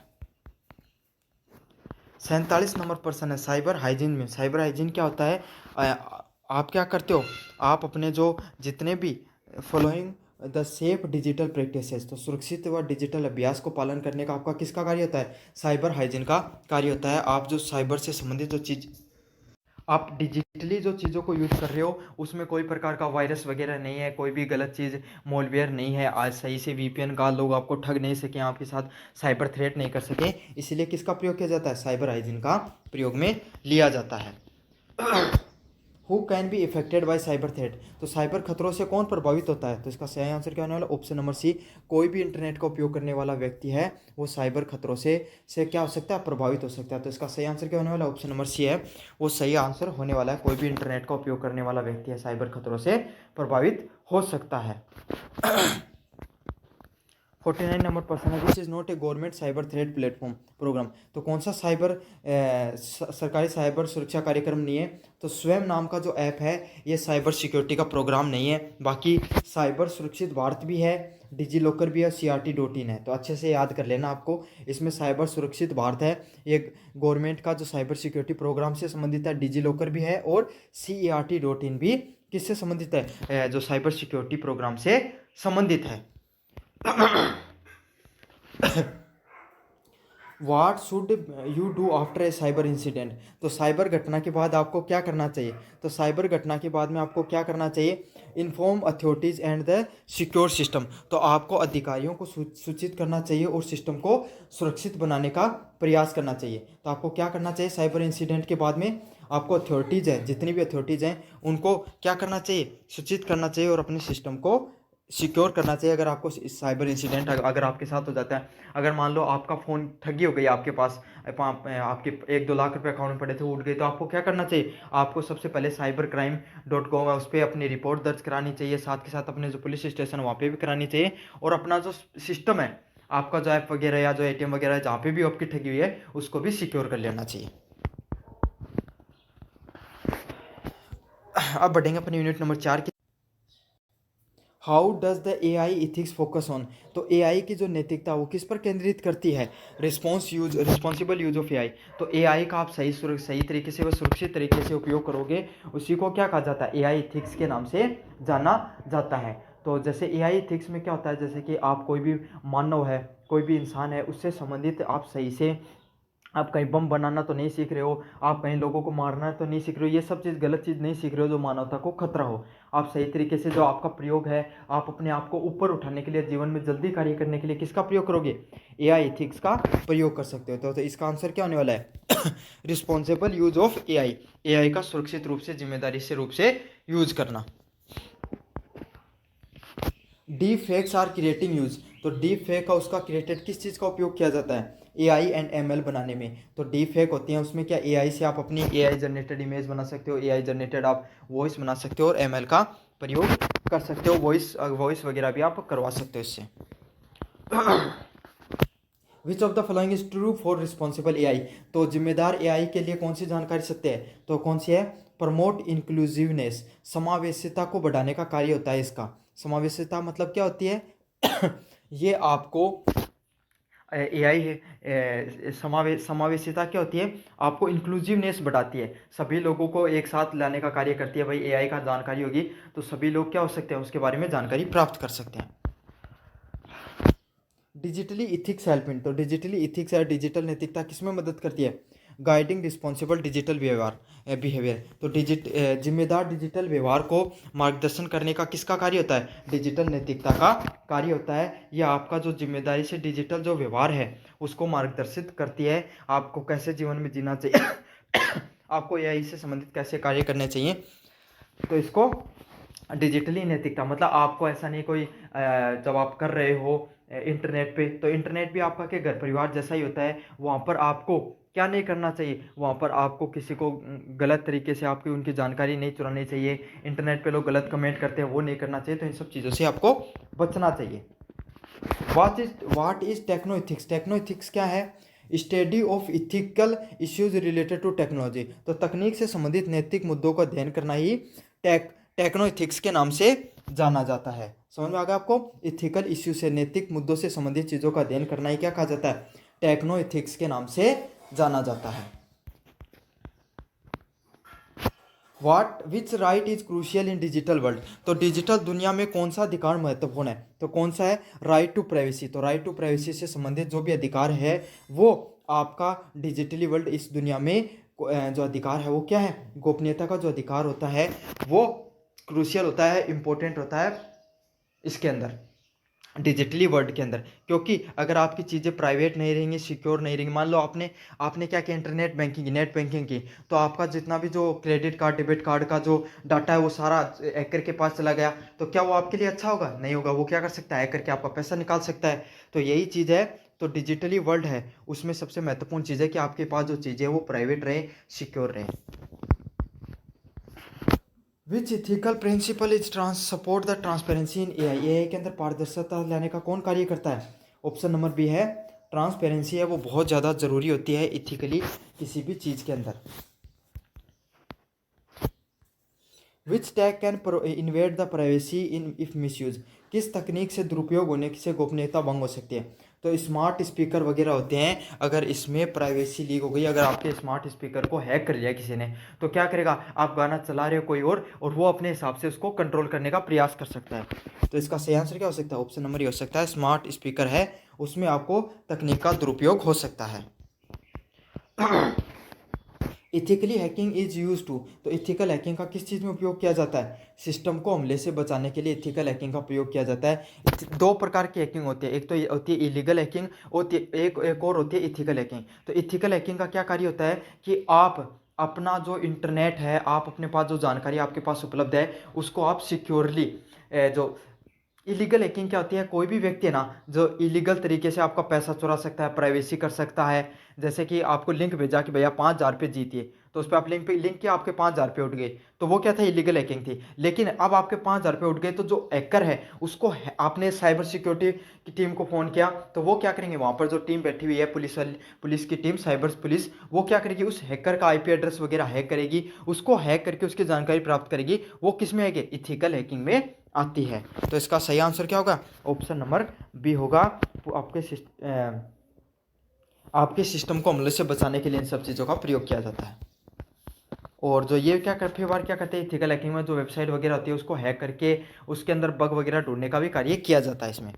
जीडीपीआर किससे संबंधित है? तो जीडीपीआर किससे संबंधित होता है? यूरोपियन डाटा प्रोटेक्शन लॉ को किस नाम से जाना जाता है? जीडीपीआर के नाम से जाना जाता है। समझ में आ गया आपको? जीडीपीआर का प्रश्न आ गया तो आपको यूरोपियन डाटा प्रोटेक्शन लॉ से संबंधित होगा। Which of the following is an AI misuse? तो इसमें से कौन सा एआई का दुरुपयोग है? तो कौन सा है? Automated hiring without a bias check. तो बिना पक्षपात की जांच के स्वचालित रूप से भर्ती करना ही क्या होता है? एआई का मिसयूज होता है। तो आप कोई भी चीज़ गलत जा रही है, सही जा रही है, ऑटोमेटिक तरीके से अगर आप चीज़ों को डालने का प्रयास करोगे तो क्या होगा? एआई के मिसयूज में आने वाला है। तो इसका सही आंसर क्या होने वाला है? ऑप्शन नंबर बी सही आंसर होने वाला है। डिजिटली वेलबींग प्रमोट्स, तो डिजिटली भलाई किस चीज़ को बढ़ावा देती है? Balance use of technology. तो आप तकनीक है उसका बैलेंस रूप से एकदम संतुलित रूप से प्रयोग में ले सकते हो, उसी को क्या कहा जाता है? डिजिटल वेलबींग के नाम से जाना जाता है। तो इसका सही आंसर क्या होने वाला है? ऑप्शन नंबर बी है वो सही ऑप्शन होने वाला है। 38 नंबर प्रश्न है, facial recognization can raise issue. तो चेहरे की पहचान से संबंधित मुद्दों किस चीज़ की चिंता हो सकती है? तो किसकी हो सकती है? प्राइवेसी से। तो आपको पता है आपका जो चेहरा है उसके जो आइरिस जो आपके आंखें की जो पुतली होती है ना, उसको ये क्या करता है? डिटेक्ट करने का कार्य करता है। तो अब वो डाटा है उसको अगर किसी हैकर के पास चला गया तो अब वो क्या कर सकता है? उस डाटा का उपयोग करके वो आपका फ़ोन और सिस्टम भी हैक कर सकता है। तो इसमें क्या होता है? प्राइवेसी से संबंधित चिंता होती है मुख्य रूप से। Which law help protect the digital consumers in India. Bharat में डिजिटल उपभोक्ता सुरक्षा से कानून कौन सा है? तो आईटी एक्ट 2000 है वो किससे है? कंज्यूमर प्रोटेक्शन एक्ट के नाम से जाना जाता है इसको। Which of the following ensure the fairness in AI. AI के डिसीजनों में फेयरनेस लाने के लिए किसका कार्य होता है? ओपन एल्गोरिथम होता है। इसका क्या कार्य होता है? ये एआई के अंदर फेयरनेस लाने का कार्य करता है। One way to ensure the ethical AI is.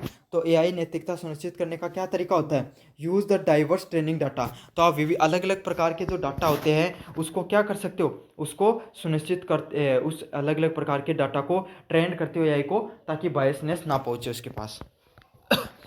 Which team associate with using the tech responsibility. तो जिम्मेदारी से तकनीक का उपयोग करने के लिए कौन सा शब्द जुड़ा हुआ है? Cyber ethics. तो आप सही तरीके से जो इंटरनेट है इथिकल तरीके से चीज़ों को यूज करते हो वो क्या होता है? साइबर इथिक्स के अंतर्गत आता है।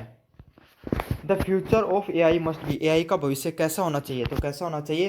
ट्रांसपेरेंट एंड इथिकल होना चाहिए। आपका एआई का भविष्य है वो कैसा होना चाहिए? एकदम ट्रांसपेरेंट होना चाहिए और नैतिकता से जुड़ा हुआ होना चाहिए। 44 नंबर प्रश्न है, which help protect users right online. तो कौन सा करता है? साइबर लॉ होते हैं, साइबर से संबंधित कानून होते हैं, वो किसका कार्य करते हैं? आपके ऑनलाइन उपयोगकर्ताओं के जो अधिकार होते हैं उनको सुरक्षित रखने का कार्य इसमें किया जाता है। तो इसका सही आंसर क्या होने वाला है? ऑप्शन नंबर ए सही आंसर होने वाला है। 45 नंबर प्रश्न की बात करूँ, which is not an ethical use of digital tools. तो डिजिटल टूल का नैतिक उपयोग नहीं है इनमें से। तो साइबर बुलिंग करना, दूसरों के साथ दूसरों को बदमाशी करना, दूसरों को परेशान करना किससे नहीं है? साइबर ये डिजिटली टूल से संबंधित नहीं है। तो चलो ये हो गया आपका जो डिजिटल इन्वेस्टमेंट का पार्ट नंबर 2। पार्ट नंबर अगर फर्स्ट आपने नहीं देखा है तो मैंने डिस्क्रिप्शन में लिंक दिया, वहाँ जाकर देख लेना। हेलो बच्चों, मेरा नाम है मोहित और आपका स्वागत है हमारे यूट्यूब चैनल यूनिवर्सिटी चैंपियन में। तो जैसा कि आप जानते हो, आपका जो कंपलसरी पेपर होता है बीएससी का, उससे संबंधित वैल्यू एडेड कोर्स का, उससे संबंधित जो आपका पेपर होगा डिजिटल इन्हेंसमेंट, तो उसके जो इम्पोर्टेंट एमसीक्यूज़ हैं उसका जो पहला मैंने वीडियो है, जो पार्ट फर्स्ट है वो बना दिया गया है। तो अब पार्ट सेकंड में आपके सामने लेकर आया गया हूँ। काफ़ी क्वेश्चन बच गए थे आपके टॉपिक से, तो वो और करवा देता हूँ ताकि आपकी और अच्छे से तैयारी हो सके। आपने पार्ट फर्स्ट नहीं दिया है, देखा है तो देख लो। प्लेलिस्ट का जो लिंक है वो मैं अपने डिस्क्रिप्शन में डाल दूंगा, वहाँ से आप उसको जो पहले वाला पार्ट फर्स्ट है वो भी देख लेना। और जो पीडीएफ है वो टेलीग्राम चैनल पर डाल दिया, तो टेलीग्राम चैनल का भी लिंक मैं है डिस्क्रिप्शन में दे दिया हूँ, वहाँ से देख लेना आप। ठीक है, तो चलो शुरू करते हैं अपन। पहले वाला प्रश्न है, डिजिटल इंडिया मिशन का नारा क्या है। तो डिजिटल इंडिया मिशन का नारा क्या रहा है? Digital India power to empire. मतलब कि digital India power to empower मतलब हमें सारे भारत को क्या करना है? डिजिटल बनाना है और उन्हें एम्पावर करना है, मतलब मजबूत करना। तो डिजिटल इंडिया के माध्यम से हम अपने पूरे भारत को क्या करना है? एम्पावर करना है, मजबूत करना है, नौकरियां प्रदान करनी है। यही डिजिटल इंडिया मिशन का क्या रहा है? नारा रहा है। इंपॉर्टेंट पर्सन है, मोस्ट इंपॉर्टेंट पर्सन है। आ गया तो ऐसा कैसा ऑप्शन देखने को मिलेगा आपको, और ऐसा कैसा आपको करके आना है इसको। दूसरा नंबर प्रश्न है, डिजिटल इंडिया के कितने प्रमुख स्तंभ हैं। तो कितने प्रमुख जो स्तंभ रहे हैं, कुल कितने प्रमुख जो पॉइंट हैं, मुख्य पॉइंट है, उन पे काम किया गया है डिजिटल इंडिया के तहत। तो डिजिटल इंडिया के तहत कुल 9 मुख्य स्तंभ बनाए गए थे जिसके तहत काम किया जाना था अलग अलग। जैसे तकनीक, जैसे बैंकिंग हो गया, इंफ्रास्ट्रक्चर हो गया, और जो सर्विसेज हो गया। तो इन सब अलग अलग सेक्टर्स के अंदर कुल 9 प्रकार के ऐसे सेक्टर बनाए गए जिनके अंदर डिजिटल इंडिया कैंपेन को आपको प्रमुख रूप से अप्लाई करना था। सीएसएस, कॉमन सर्विस सेंटर का मुख्य कार्य क्या होता है। तो देखो, आपने जो सीएसएस होते हैं उसको राजस्थान में क्या बोला जाता है? ई मित्र बोला जाता है। ठीक है। तो ई मित्र का क्या कार्य होता है, जो गांव होते हैं उनके अंदर ऑनलाइन सेवाओं का प्रदान करना। तो जो सीएसएस होते हैं और जो राज्य होते हैं उसके अंदर सीएसएस बोला जाता है, कॉमन सर्विस सेंटर। तो इस पर्सन में आपके सामने ये भी पूछा जा सकता है कि सीएसएस की फुल फॉर्म क्या होती है। तो क्या होती है, कॉमन सर्विस सेंटर। और यहाँ पर क्या काम किया जाता है कि ऑनलाइन सेवाएं हैं वो ग्रामीण क्षेत्रों में प्रदान की जाती हैं। जैसे कि आपको कोई भी कार्य करवाना होगा, आपका जाति प्रमाण पत्र बनाना होगा, मूल्यांकन बनवाना हो गया, या फिर आपको ऑनलाइन कोई भी कार्य कराना, तो आप इन सेंटर पर जाकर क्या करवा सकते हो, अपना कार्य करवा सकते हो। और खास करके कहाँ पर चलाए गए थे, ग्रामीण क्षेत्रों के अंदर चलाए गए थे। चौथा नंबर प्रश्न है, उमंग ऐप का पूरा नाम क्या है। तो उमंग ऐप का पूरा नाम क्या है, unified mobile application for new governance. तो कि क्या फुल फॉर्म है इसकी, unified mobile application for new governance. ठीक है। तो आपको ऐसे में क्या देखना है, इसकी फुल फॉर्म ये वाली है। और ये किससे संबंधित था उमंग ऐप, ये है कि जो गवर्नमेंट के जो अलग अलग पोर्टल होते थे उनको सबको यहीं पे डाला गया है। गवर्नमेंट के जितने भी कार्य होते हैं उनसे संबंधित होता है उमंग ऐप। तो ये बहुत ज़रूरी पर्सन है। ऐसा कैसा पर्सन आएगा उमंग ऐप से संबंधित, उसकी आएगी तो ये टेक्निकल पर्सन के अंतर्गत आता है। पांचवा नंबर पर्सन है, कौन सा पोर्टल शैक्षिक संस्थानों से संबंधित है। तो कौन सा पोर्टल है, ई पाठशाला। तो मैंने आपको पिछले वीडियो में भी बताया था, इसमें बता देता हूँ। ई पाठशाला एक ऐसा प्लेटफॉर्म है जिसके अंतर्गत आपको जो सरकार है या जितने भी इंस्टीट्यूट है, जो सरकारी इंस्टीट्यूट है, कॉलेज है, वो क्या करते हैं, अपना पाठ्यक्रम ई पाठशाला पोर्टल पर डाल देते हैं, ताकि कोई भी स्टूडेंट है वो पढ़ना चाहता है तो वो क्या कर सकता है, ई पाठशाला पोर्टल खोलकर उस पाठ्यक्रम को पढ़ सकता है। जैसे सीबीएसई है, तो सीबीएसई ने अपनी सारी जो बुक्स है वो कहाँ पर डाल दिए हैं, ई पाठशाला नामक पोर्टल पे डाल दिए हैं। तो आपको किसी को भी डाउनलोड करनी हो, किसी को भी पढ़नी हो, तो आप उस पोर्टल पे जाइए और पढ़ सकते हो। तो ये है ई पाठशाला पोर्टल, मोस्ट इंपॉर्टेंट पोर्टल है। इस पर क्वेश्चन जरूर से आएगा, मैं अभी बता देता हूँ आपको। जो छठे वाला है, ई नाम पोर्टल का संबंध किससे है। तो ई नाम पोर्टल का संबंध किससे है, तो कृषि के संबंधित है। तो ई नाम जो पोर्टल है वो किससे संबंधित है, कृषि से संबंधित है। आपको समझ रहे हो कि भाई ये पोर्टल मुझे क्यों पढ़ाए जाने हैं। तो आपकी जो यूनिट फर्स्ट है इसके अंदर पोर्टल आएंगे, मोस्ट इंपॉर्टेंट है। ठीक है। मेरा मोबाइल मेरा बैंक, ये किससे संबंधित है, तो मेरा मोबाइल मेरा बैंक, जो आप आज के समय आपको कोई भी काम करना हो, आपको कोई भी डिजिटली आपको पेमेंट करना हो, तो आप तुरंत क्या करते हो, अपना यूपीआई खोलते हो और सामने वाले को पेमेंट कर देते हो। तो ये किससे संभव हो पाया, डिजिटल इंडिया कैंपेन के तहत संभव हो पाया। और ये माई मोबाइल माई बैंक से किससे संबंधित टर्म है, यूपीआई के ट्रांजैक्शन से संबंधित टर्म है। आपको अच्छे से याद कर लेनी है। ठीक है।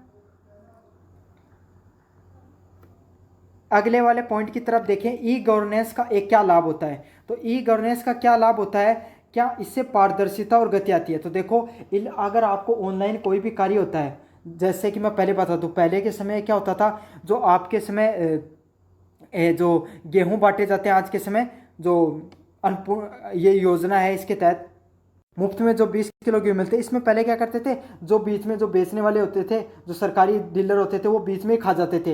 लेकिन जब से मशीन सिस्टम आया है, जब से जो आपका थंब प्रिंट लगकर जो गेहूं दिए जाते हैं, तो जो आपको देने ही पड़ते हैं, उसको ब्लैक मार्केट में बेचा नहीं जा सकता। तो यही चीज़ है कि जो ई गवर्नेंस होता है, इससे क्या आती है, पारदर्शिता आती है और गति भी आती है। और आप इससे क्या कर सकते हो, कोई अधिकारी अच्छे से काम नहीं कर रहा तो आप उसके खिलाफ शिकायत कर सकते हो। तो मोस्ट इंपॉर्टेंट है ये वाला प्रश्न। 9 नंबर प्रश्न के देखिए, राष्ट्रीय छात्रवृत्ति पोर्टल का क्या उद्देश्य है। तो राष्ट्रीय छात्रवृत्ति पोर्टल का क्या उद्देश्य होता है, आपको पता है छात्रवृत्ति से संबंधित पोर्टल है, तो इसमें क्या क्या प्रदान की जाएगी, तो बच्चों को स्कॉलरशिप की सुविधा इसमें प्रदान की जाएगी। तो इसका सही ऑप्शन क्या होगा, बी नंबर सही ऑप्शन होगा। तो आपको ये बताना है कि जो आपकी जो राजस्थान में अगर आपको जो आपकी छात्रवृत्ति है वो कहाँ पर, कौन से पोर्टल में देखते हो कि छात्रवृत्ति आई है कि नहीं आई है, अप्लाई कौन से पोर्टल पे करते हो, राजस्थान के अंदर। तो राजस्थान में छात्रवृत्ति का कौन सा पोर्टल यूज किया जाता है छात्रवृत्ति के लिए, आपको उसका नेम है वो कमेंट बॉक्स में ड्रॉप करके देना मुझे। 10 नंबर है, जेम पोर्टल किससे संबंधित है।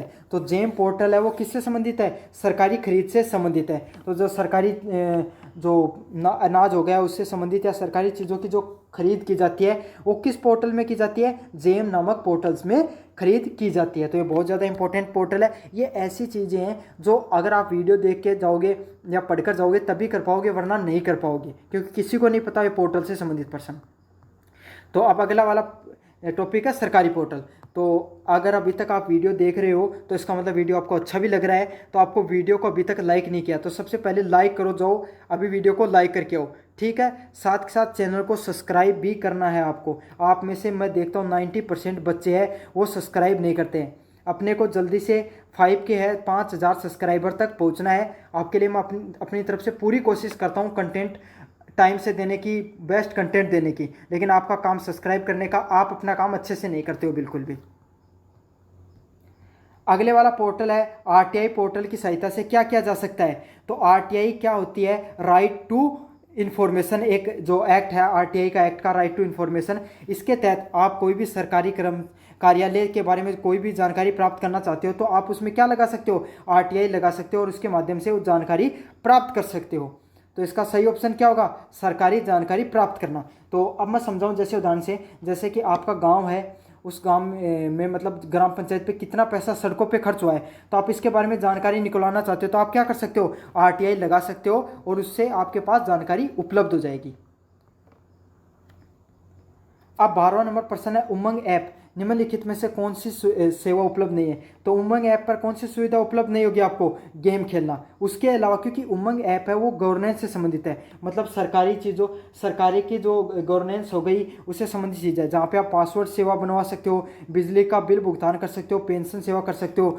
ये सब चीज़ें किससे है, सरकारी काम से संबंधित है। लेकिन गेम खेलना क्या है, सरकारी काम नहीं है। तो इसका सही ऑप्शन क्या होगा, सॉरी जो इसमें नहीं पूछ रखा तो सही ऑप्शन क्या, ऑप्शन नंबर सी होगा।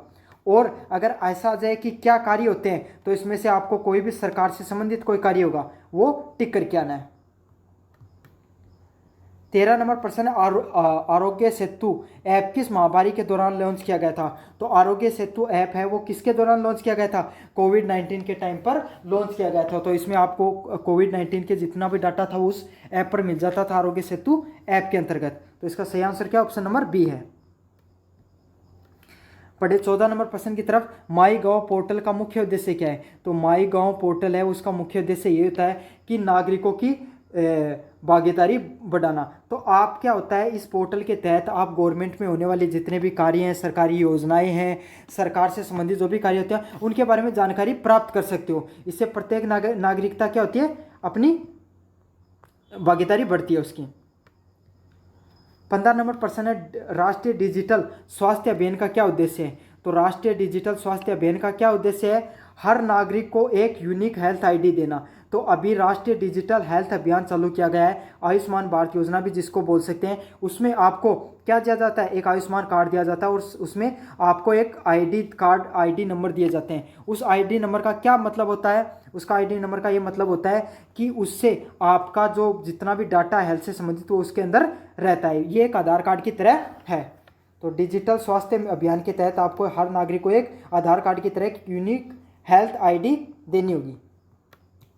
तो एसएसओ आईडी किस राज्य से संबंधित है ये आपको कमेंट बॉक्स में बताना है। 17 नंबर क्वेश्चन है ई कोर्ट सेवा किससे संबंधित है। तो ई कोर्ट किससे संबंधित है, तो आपको पता है कोर्ट आ गया तो कोर्ट किससे संबंधित होता है, न्यायालय से संबंधित होता है। तो न्यायालय से संबंधित आपको जानकारी अगर आप ऑनलाइन प्राप्त करना चाहते हो तो आपको कौन से पोर्टल पर जाकर चेक करना होगा, ई कोर्ट नामक पोर्टल पर जाकर चेक करना होगा। तो अगर आप ई कोर्ट नामक पोर्टल पर जाओगे तो न्यायालय से संबंधित भाई आपकी किस समय आपकी जो वो होगी पेशी लगनी है, किस समय आपको अगले डेट पर जाना, अगले दिनांक पर जाना, ये सब चीज़ें आपको जानकारियाँ मिल जाएंगी। साथ के साथ आपको जो पुराने केसेस होते हैं उससे संबंधित जानकारियाँ भी मिल जाती हैं ई कोर्ट नामक सेवा पोर्टल पर। ई संजीवनी पोर्टल का क्या कार्य है। तो ई संजीवनी पोर्टल है ये स्वास्थ्य से संबंधित एक प्रकार का पोर्टल है। मोस्ट इंपॉर्टेंट पर्सन, आपको ऐसे क्वेश्चन कोई भी बच्चा बहुत मुश्किल से कर पाएगा अगर जिसने पढ़ा तो उसने। तो ई संजीवनी किससे संबंधित है, स्वास्थ्य से संबंधित है। 19 नंबर की बात करें, उमंग ऐप का क्या एक विशेष लाभ है।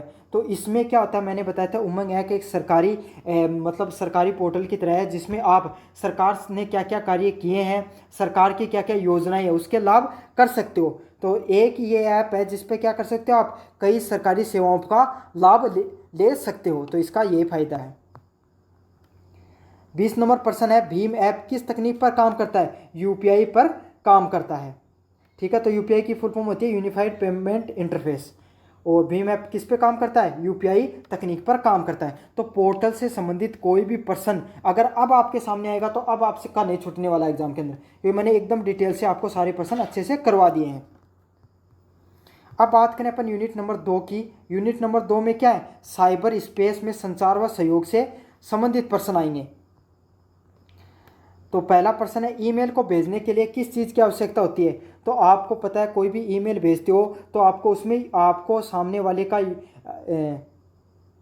यूज़र नेम का पता होना ज़रूरी है, पासवर्ड का पता होना ज़रूरी नहीं है। ठीक है, यूज़र नेम का पता होना ज़रूरी है। तो इसका सही आंसर क्या होगा? Option number B. तो यूज़र नेम का अर्थ होता है जैसे कि आपको अपने आपका दोस्त है उसका नाम है सुनील @123@gmail.com। तो ये जीमेल अगर आपको पता होगी उसकी तो आप उसको पास भेज दोगे।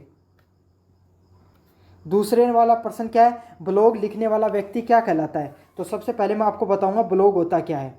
देखो, आपने लिखा कि टॉप राजस्थान की सबसे स्वादिष्ट 10 व्यंजनों के नाम बताइए। तो उसमें आपके सामने जो वेबसाइट खुल के आएंगी, आप उस वेबसाइट पे क्लिक किया तो उसमें सबसे पहले आया दाल बाटी चूरमा हो गया, बाजरे की सब्जी हो गई, गट्टे की सब्जी हो गई, जो कड्डी की और बाजरे की सब्जी की, ये सब मतलब मान लो आप कोई भी ये सब चीज़ें आ गई।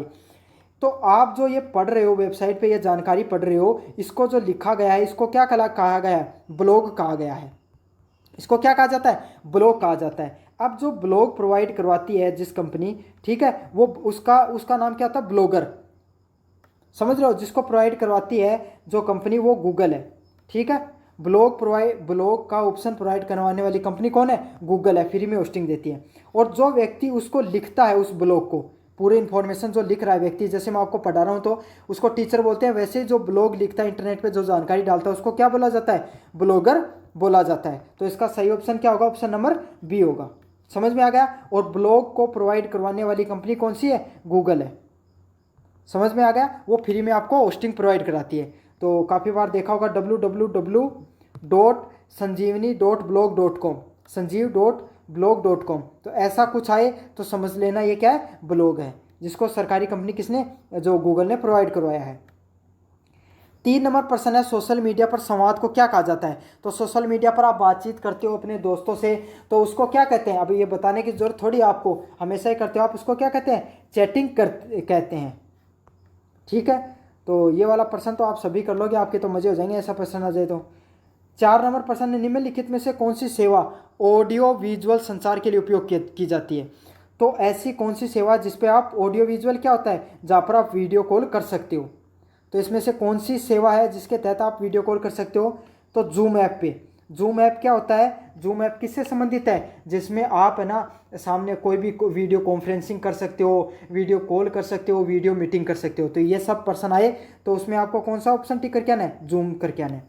और भी कई हैं, तो टेली जो एक भाषा से संबंधित है। MS एक्सेल पे आप क्या कर सकते हो? अपनी फाइल वगैरह बना सकते हो, ग्राफ वगैरह बना सकते हो, PDF वगैरह बना सकते हो। कैनवा किससे संबंधित है? कैनवा एक फोटो एडिटिंग ऐप है। 5 नंबर प्रश्न है, ऑनलाइन कक्षाओं के लिए लोकप्रिय टूल कौन सा है? तो ऑनलाइन प्लेटफॉर्मों के लिए सबसे लोकप्रिय टूल कौन सा है? Google meet. तो गूगल मीट में आप क्या कर सकते हो? उसमें आपके सामने आप गूगल मीट का लिंक आता है, आप उसको खोलते हो तो उसमें क्लासेज वगैरह वो आपको मिल जाती है, टीचर आपको पढ़ा रहा होता है और आप पढ़ सकते हो ऑनलाइन, कहीं पर भी घर बैठे आप ऑनलाइन क्लास ले सकते हो। तो जब कोरोना का आया था उसमें काफ़ी बच्चों ने, आपने से काफ़ी बच्चों ने गूगल मीट पर क्लासेज ली होगी। 6 नंबर प्रश्न है, गूगल डॉक्स पर 2 या 2 से अधिक लोग एक साथ क्या कर सकते हैं? तो क्या कर सकते हैं? एक ही दस्तावेज पर काम कर सकते हैं। तो गूगल डॉक है वो किससे संबंधित है? इसको गूगल डॉक्यूमेंट के नाम से भी जाना जाता है। तो इसमें से आपका क्या, आप और आपको दोस्त है उसको कोई एक फाइल बनानी है, समझ लो आपकी कॉलेज है उस पर क्या बनानी है? आपके कॉलेज की एक फाइल बनानी है। कोई आपको मतलब प्रैक्टिकल दे दिया, उस पर प्रैक्टिकल बनाना है तो आपको दोनों साथ मिलकर बनाना है। तो आप गूगल डॉक्स को खोलोगे और दोनों एक साथ उस पर मिलकर कार्य कर सकते हो। तो ये उसमें क्या होता है? एक ये दस्तावेज होता है जिस पर 2 से अधिक व्यक्ति क्या कर सकते हैं? कार्य कर सकते हैं। मॉक प्लेटफॉर्म किससे संबंधित है? तो मॉक प्लेटफॉर्म है वो किससे संबंधित है? ऑनलाइन पाठ्यक्रम से संबंधित है। तो ये भी बहुत मोस्ट इंपॉर्टेंट प्रश्न है। ऐसा प्रश्न आ जाएगा तो आप में से काफ़ी बच्चे स्किप करके आने वाले हैं। आठवां प्रश्न है, गूगल ड्राइव का प्रमुख कार्य क्या है? तो गूगल ड्राइव का प्रमुख कार्य क्या होता है? फाइलों को स्टोर करना व साझा करना। तो आपको पता है, आपने भी अपने डॉक्यूमेंट है या आपकी कोई महत्वपूर्ण फाइल है, फोटो है, वो गूगल ड्राइव पे कोई ना कोई फाइल तो आपने ज़रूर से डाल रखी होगी। ठीक है। और क्या करते हो आप? उस फाइलों को दूसरों को शेयर भी कर सकते हो उसके तहत। समझ में आ गया आपको? तो गूगल ड्राइव का क्या कार्य होता है? फाइल को स्टोरेज करने का। या फिर एक ऑप्शन और भी देखने को मिल सकता है आपको, क्लाउड स्टोरेज करने का कार्य कौन करता है? गूगल ड्राइव कार्य करता है क्लाउड स्टोरेज करने का कार्य। और जो क्लाउड स्टोरेज होता है ये क्या होता है? कोई भी ऑनलाइन एक ऐसा प्लेटफॉर्म या स्पेस जहाँ पर आप अपनी वस्तुएं स्टोर करके रख सकते हो, जिस पे आपका स्पेस नहीं खर्च होता है। किसका स्पेस होता है? इंटरनेट पे उस जो कंपनी है उसका स्पेस खर्च होता है। समझ में आ गया आपको ये बात? गूगल ड्राइव क्या है? फाइल स्टोर करने की, साझा करने की तकनीक, साथ के साथ क्लाउड स्टोरेज से भी संबंधित यही है। 9 नंबर प्रश्न है, फेसबुक किस टूल का है? तो फेसबुक क्या है? सोशल नेटवर्किंग कंपनी है। तो चाहे फेसबुक हो गया, चाहे व्हाट्सअप हो गया, चाहे इंस्टाग्राम हो गया, चाहे स्नैपचैट हो गया, ये किससे संबंधित है? सोशल नेटवर्किंग से संबंधित टूल हैं ये। गूगल फॉर्म किससे संबंधित है?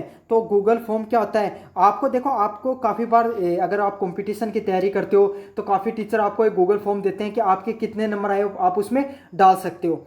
या फिर आपका अगर स्कूलिंग में काफ़ी बार टीचर ने दिया होगा गूगल फॉर्म के आपके कितने परसेंटेज आए, सभी बच्चे इसमें डाल दो। तो ये क्या होता है? ऑनलाइन सर्वेक्षण कराने व प्रतिक्रिया लेने के काम आता है। मतलब ऑनलाइन सर्वे करवाने का काम आज के समय आप किसके तहत कर सकते हो? गूगल फॉर्म के तहत कर सकते हो। जैसे पहले के समय घर घर जाकर करना पड़ता था ना, आपके सामने करना, अब वही चीज़ आप ऑनलाइन कर सकते हो। किसके तहत? गूगल फॉर्म के तहत कर सकते हो। 11 नंबर प्रश्न है, गूगल माइक्रोसॉफ्ट वन ड्राइव का प्रयोग किसके लिए किया जाता है? Google Microsoft one drive. तो जैसा कि गूगल का ड्राइव होता है, गूगल ड्राइव होता है, वैसे ही माइक्रोसॉफ्ट का वन ड्राइव होता है। और इसका काम क्या होता है? क्लाउड स्टोरेज करने का। तो क्लाउड स्टोरेज का अर्थ वही होता है जो मैंने बताया था आपको, कोई भी अपनी पर्सनल प्राइवेट चीज़ें हैं या कोई भी डॉक्यूमेंट वगैरह आप वहाँ पर स्टोरेज करके रख सकते हो। जैसे गूगल फोटोज़ है, वो भी एक क्लाउड स्टोरेज करने का ही ऑप्शन देता है आप। वहाँ पे आप क्या कर सकते हो? अपनी फ़ोटोएँ अपलोड कर सकते हो। और गूगल ड्राइव में क्या कर सकते हो? फोटो भी कर सकते हो और फाइल भी अपलोड कर सकते हो। तो ये दोनों ऑप्शन उपलब्ध होते हैं आपको। 12 नंबर क्वेश्चन है, जेम बोर्ड क्या है? तो जेम बोर्ड क्या है? एक वर्चुअल व्हाइट बोर्ड टूल है। तो जेम बोर्ड क्या होता है? जैसे मैं आपको ये इस बोर्ड पे पढ़ा रहा हूँ, ऐसा ही एक जेम बोर्ड नामक टूल आता है, जिसपे क्या होता है? आप अपनी जो बच्चों को कुछ पढ़ाना चाहो वो सब चीज़ें कर सकते हो जेम बोर्ड। तो ये भी अच्छा प्रश्न है, अगर सामने आएगा तो आप काफ़ी बच्चे स्किप करके आओगे, लेकिन आपने पढ़ा तो आप कर दोगे। यूट्यूब पर अनलिस्टेड वीडियो का क्या अर्थ होता है? तो यूट्यूब पर काफ़ी अनलिस्टेड वीडियो होते हैं जो पब्लिक नहीं होते हैं। ठीक है। अब आप जो वीडियो देख रहे हो ये कैसा वीडियो है? पब्लिक वीडियो है। तो पब्लिक वीडियो में कोई भी इंटरनेट पे सर्च करके उसको देख सकता है। लेकिन एक कुछ खास प्रकार के वीडियो होते हैं जिसे क्या बोला जाता है? Unlisted video.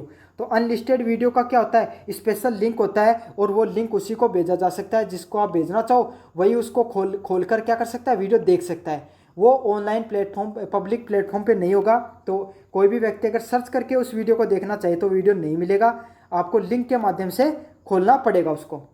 तो ऐसे वीडियोस को आप क्या कह सकते हो? अनलिस्टेड वीडियो के नाम से जाना जाता है। अगला वाला प्रश्न है, स्वे किस कंपनी की डिजिटल प्रोजेक्शन का टूल है? तो कौन सी कंपनी का है? तो माइक्रोसॉफ्ट का कौन सा है प्रोजेक्शन टूल का क्या नाम है? स्वेन ऐप है। 15 नंबर प्रश्न है, स्क्रीन शेयरिंग का क्या अर्थ होता है? तो आपने भी आजकल व्हाट्सएप पे स्क्रीन शेयरिंग काफ़ी चलती है, तो आपने भी किसी के साथ अपनी स्क्रीन शेयरिंग ज़रूर की होगी अगर आपकी किस्मत अच्छी है। तो आपने उसके माध्यम से आप क्या करते हो? अपनी स्क्रीन किसी दूसरे व्यक्ति को दिखाते हो। तो क्या आपने कभी स्क्रीन शेयर की है कभी ना कभी? तो कमेंट बॉक्स में ज़रूर से बताना ये बात। तो इसका सही ऑप्शन क्या होगा? आप अपनी स्क्रीन किसी को और कोई को दिखा सकते हो कि आप क्या कर रहे हो, आपके कौन से ऐप है, वो स्क्रीन शेयर के माध्यम से आप दिखा सकते हो। 16 नंबर प्रश्न है, कोलैबोरेटिव टूल्स का मुख्य लाभ क्या होता है? तो कोलैबोरेटिव टीम का आप क्या होता है? टीम वर्क में वर्दी करना। तो ये ऐसे वाले ऐप होते हैं जिसमें क्या होता है, आपको मान लिया आपकी कोई पाँच लोगों की टीम है, उसको कोई कार्य करना है, तो आप वहाँ पर डाल दिया कोई टास्क के नाम से, अब सारे लोग वहाँ पर मिलकर उस टास्क को कंप्लीट कर सकते हो। तो इससे क्या हो गया, आपकी जो टीम वर्क है वो बढ़ गया है। तो इसका सही ऑप्शन क्या, ऑप्शन नंबर सी होगा।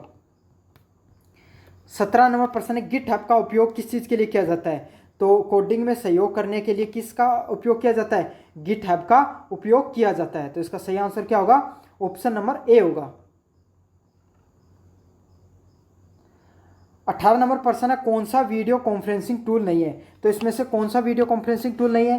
तो स्काइप शायद आज के समय आप नहीं जानते होंगे। स्काइप बहुत पुराने समय में एक वीडियो कॉल करने का, अब पहले व्हाट्सअप इतना ज़्यादा पॉपुलर नहीं था, उसमें स्काइप पर वीडियो कॉल करना काफ़ी ज़्यादा पॉपुलर था।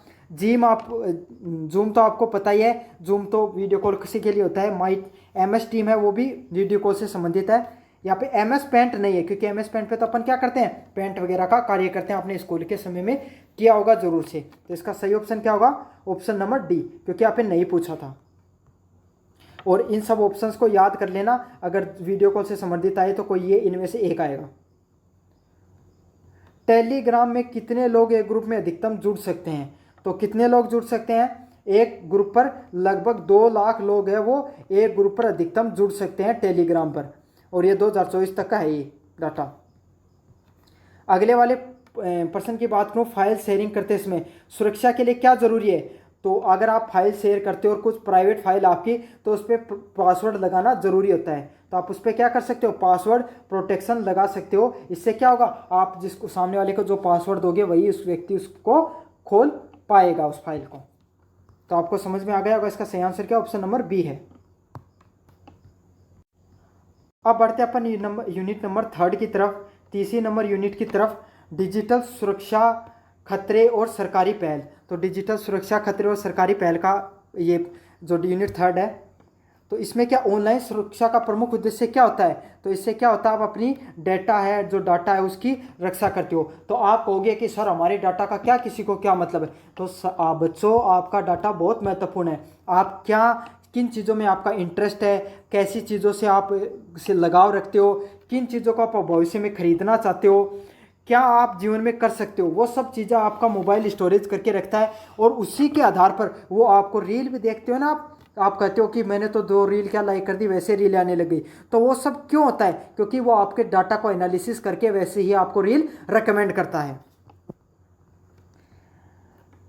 2 नंबर प्रश्न है, साइबर हमले का एक सामान्य रूप है। तो साइबर हमले का एक सामान्य रूप क्या होता है, फिशिंग। तो फिशिंग एक तरीका होता है, इसमें क्या होता है, साइबर हमले के तहत कोई भी व्यक्ति है उसका कंप्यूटर हैक कर लिया जाता है, उसका जो भी ऐप सॉफ्टवेयर है, जो भी ऐप है सॉफ्टवेयर है या जो भी सिस्टम, उसको क्या कर लिया जाता है, हैक कर लिया जाता है। तो फिशिंग किससे संबंधित है, साइबर हमले से या हैकिंग से संबंधित टर्म है। 13 नंबर प्रश्न है, वायरस किस प्रकार का खतरा है? तो वायरस आपको पता है किस प्रकार का खतरा है, डिजिटल व साइबर हमले से संबंधित टर्म कौन सी है इसमें, वायरस है।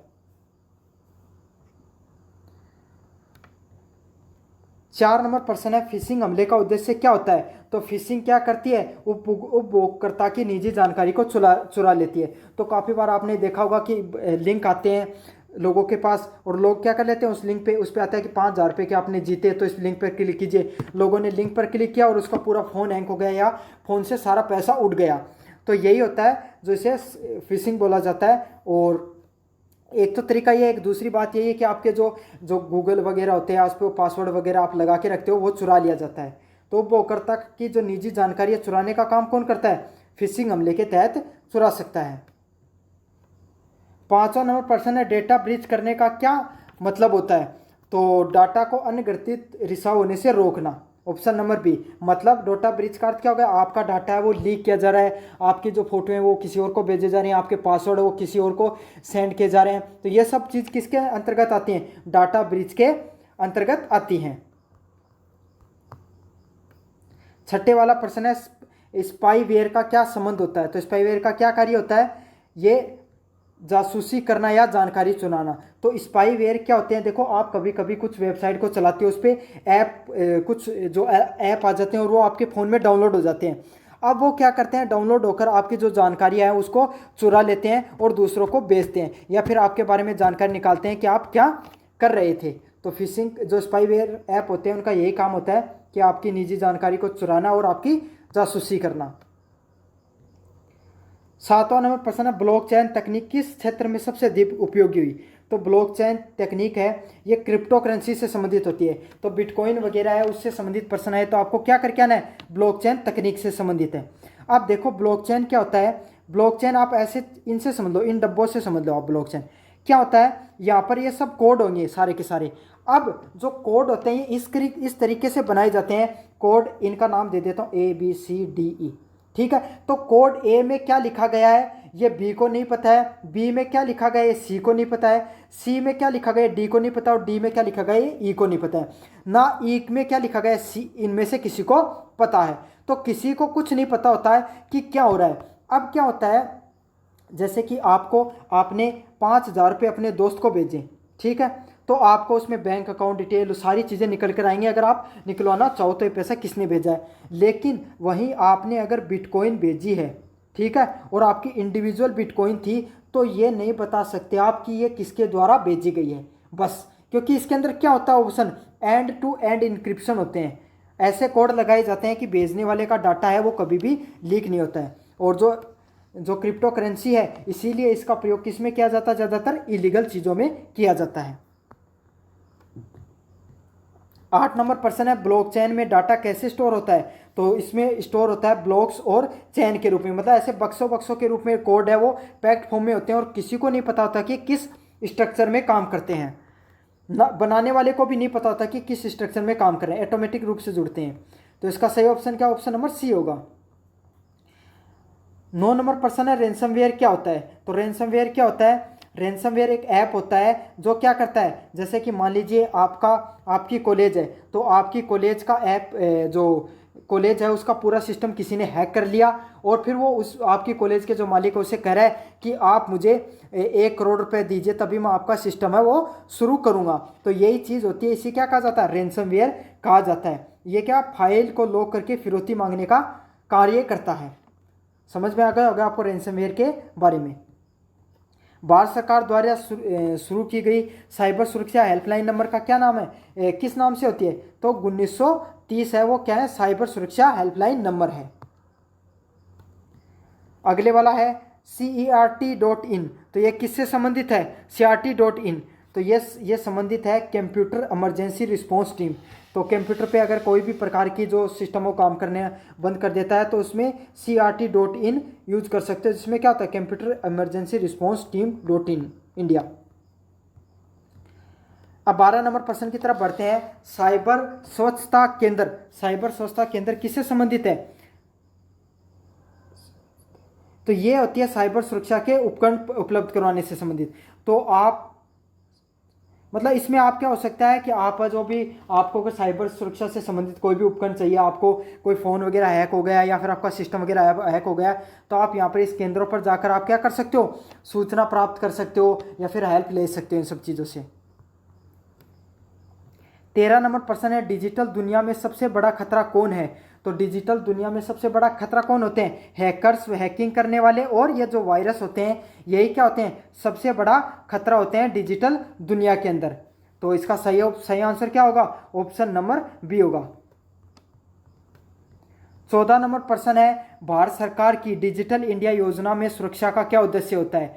तो जो भारत सरकार है उसकी डिजिटल इंडिया योजना में सुरक्षा का उद्देश्य है कि सुरक्षित डिजिटल इंफ्रास्ट्रक्चर बनाना, मतलब ऐसा इंफ्रास्ट्रक्चर बनाना जिसमें कोई भी व्यक्ति है उसकी जो जानकारी है वो नहीं चुराई जा सके, साइबर क्राइम है वो कम किया जा सकते, लोगों को साइबर बुलिंग है उसको कम किया जा सके। तो इससे क्या होगा, एक आपको सुरक्षित डिजिटली लोगों को माहौल बनाना, माहौल प्रोवाइड कराना इस मिशन का उद्देश्य है। 15 नंबर प्रश्न है, पासवर्ड सुरक्षा के लिए सबसे अच्छा उपयोग क्या है। तो उसमें आपको मजबूत व यूनिक पासवर्ड, तो एक मजबूत व यूनिक पासवर्ड बनाना जरूरी होता है। और एक मजबूत और यूनिक पासवर्ड कैसा होगा, जिसमें एक लेटर वो कैपिटल होगा, दूसरे और बाकी के कुछ लेटर स्मॉल होंगे, कुछ स्पेशल कैरेक्टर होंगे, कुछ नंबर होंगे। तो ये सब चीज़ें क्या होता है, एक स्ट्रॉन्ग पासवर्ड होता है जिसमें क्या होगा, capital letter, small letter, number और स्पेशल कैरेक्टर, इन सब चीज़ों का क्या होना चाहिए, एक अच्छा मिश्रण क्या कहलाता है, एक मजबूत व स्ट्रॉन्ग पासवर्ड। 16 नंबर प्रश्न है, नेट बैंकिंग करते समय किस चीज़ से बचना चाहिए। तो नेट बैंकिंग करते समय किस चीज़ से बचना चाहिए, पब्लिक वाईफाई से। अब क्यों बचना चाहिए, पब्लिक वाईफाई के तहत क्या कर सकते हैं, आपका फ़ोन है या कंप्यूटर को या आपके सिस्टम को हैक किया जा सकता है। इसलिए नेट बैंकिंग का यूज करो, यूपीआई वगैरह से पैसा ट्रांसफ़र करो तो हमेशा अपना क्या कर सकते हो, जो वाईफाई है वो पब्लिक रूप से, एयरपोर्ट हो गया या फिर रेलवे स्टेशन हो गया या फिर जो बैंकिंग में जो वाईफाई प्रोवाइड किए जाते हैं इनका कभी भी यूज़ नहीं करना चाहिए। मेट्रो में कोई वाईफाई उसको यूज़ नहीं करना चाहिए। 17 नंबर प्रश्न है, कौन सा एक साइबर अपराध नहीं है। तो कौन सा नहीं है, डेटा चोरी करना एक साइबर अपराध है, ऑनलाइन धोखाधड़ी करना एक साइबर अपराध है, वायरस फैलाना भी एक साइबर अपराध है, तो वीडियो कॉल करना एक साइबर अपराध नहीं है। 18 नंबर प्रश्न है, ब्लॉकचेन तकनीक की प्रमुख विशेषता क्या है। तो ब्लॉकचेन तकनीक की प्रमुख विशेषता क्या होती है, पारदर्शिता और सुरक्षा प्रदान करना। तो ब्लॉकचेन तकनीक की यही खासियत है कि वो पारदर्शिता और सुरक्षा प्रदान करती है। 19 नंबर प्रश्न है, डिजिटल लॉकर में दस्तावेज सुरक्षित रहते हैं क्योंकि डिजिटल हस्ताक्षर और प्रमाणित होते हैं। तो डिजी लॉकर आपको ऐप है, उसमें क्या होता है, आपका डिजिटली आपके जो सारे डॉक्यूमेंट्स हैं वो सुरक्षित रहते हैं क्योंकि उसमें सारे के सारे ऐप जो दस्तावेज है वो डिजिटली आपके द्वारा सिग्नेचर करके वहाँ पर ऑथेंटिक रूप से डाले जाते हैं। 20 नंबर प्रश्न है, ईमेल स्पूफिंग का क्या अर्थ होता है। तो नकली मेल भेजकर आपको धोखा देना। तो काफ़ी बार आपको पता होगा ईमेल स्पूफिंग के तहत क्या होता है, लोग आपको नकली मेल भेज देंगे और इस मेल से जो उस मेल में क्या लिंक दे के रखेंगे, आप लिंक पे क्लिक करोगे आपका फ़ोन हैक हो जाएगा, सिस्टम वगैरह हैक हो जाएगा इससे। तो इसका जो सही आंसर क्या होगा, ऑप्शन नंबर बी होगा। तो अब बढ़ते हैं अपन लास्ट नंबर यूनिट की तरफ, यूनिट नंबर 4 की तरफ। तो अभी तक अगर आप वीडियो देख रहे हो इसका मतलब आपको वीडियो पसंद आ रहा है, और वीडियो पसंद आ रहा है और अभी तक वीडियो को लाइक नहीं किया तो देखो ये गलत बात है, वीडियो को आपको लाइक करना चाहिए। साथ के साथ चैनल को सब्सक्राइब नहीं किया तो सब्सक्राइब कर दो। मेरी आपसे रिक्वेस्ट है, आप में से 90% बच्चे हैं वो चैनल को सब्सक्राइब नहीं करके रखे हैं, तो प्लीज़ आप चैनल को सब्सक्राइब करें। आपके सामने एग्ज़ाम के बाद में भी मैं कंपटीशन से संबंधित, भर्तियों से संबंधित जानकारी भी डालूंगा, तो आप चैनल को जरूर से सब्सक्राइब कर दो। आपको ये चैनल बहुत काम आने वाला आपके जीवन में, तो आपको ये चैनल बहुत काम आने वाला, आप जरूर से सब्सक्राइब जरूर से कर ले। तो पहला प्रश्न है जो यूनिट नंबर 4 वो किससे संबंधित है, डिजिटल दुनिया में नैतिक मुद्दों में उभरती तकनीकें। तो नैतिक मुद्दों से संबंधित है ये वाला। पहला प्रश्न है, क्लाउड कंप्यूटिंग का मुख्य लाभ क्या होता है। तो क्लाउड कंप्यूटिंग का मुख्य लाभ क्या होता है, मैंने बताया था क्लाउड कंप्यूटिंग होता है क्या है, आप अपने फाइल वगैरह या जो डॉक्यूमेंट वगैरह वो आप स्टोर करके रखते हो। तो ये क्लाउड कंप्यूटिंग किससे संबंधित है, डाटा को ऑनलाइन स्टोर करके कहीं भी एक्सेस करने से संबंधित है क्लाउड कंप्यूटिंग। तो आपने अगर अपना डॉक्यूमेंट है वो गूगल ड्राइव पे डाल दिया, जैसे 10th क्लास की मार्कशीट, तो आपको कहीं भी मित्र पे फॉर्म भरना हो गया, फिर कहीं पे भी जरूरत पड़ी, आपने इंटरनेट ऑन किया और उसको डाउनलोड करके सामने वाले के सामने रख दिया। तो यही फायदा होता है इसका, ऑनलाइन स्टोर करना और कहीं भी आप इसको एक्सेस कर सकते हो।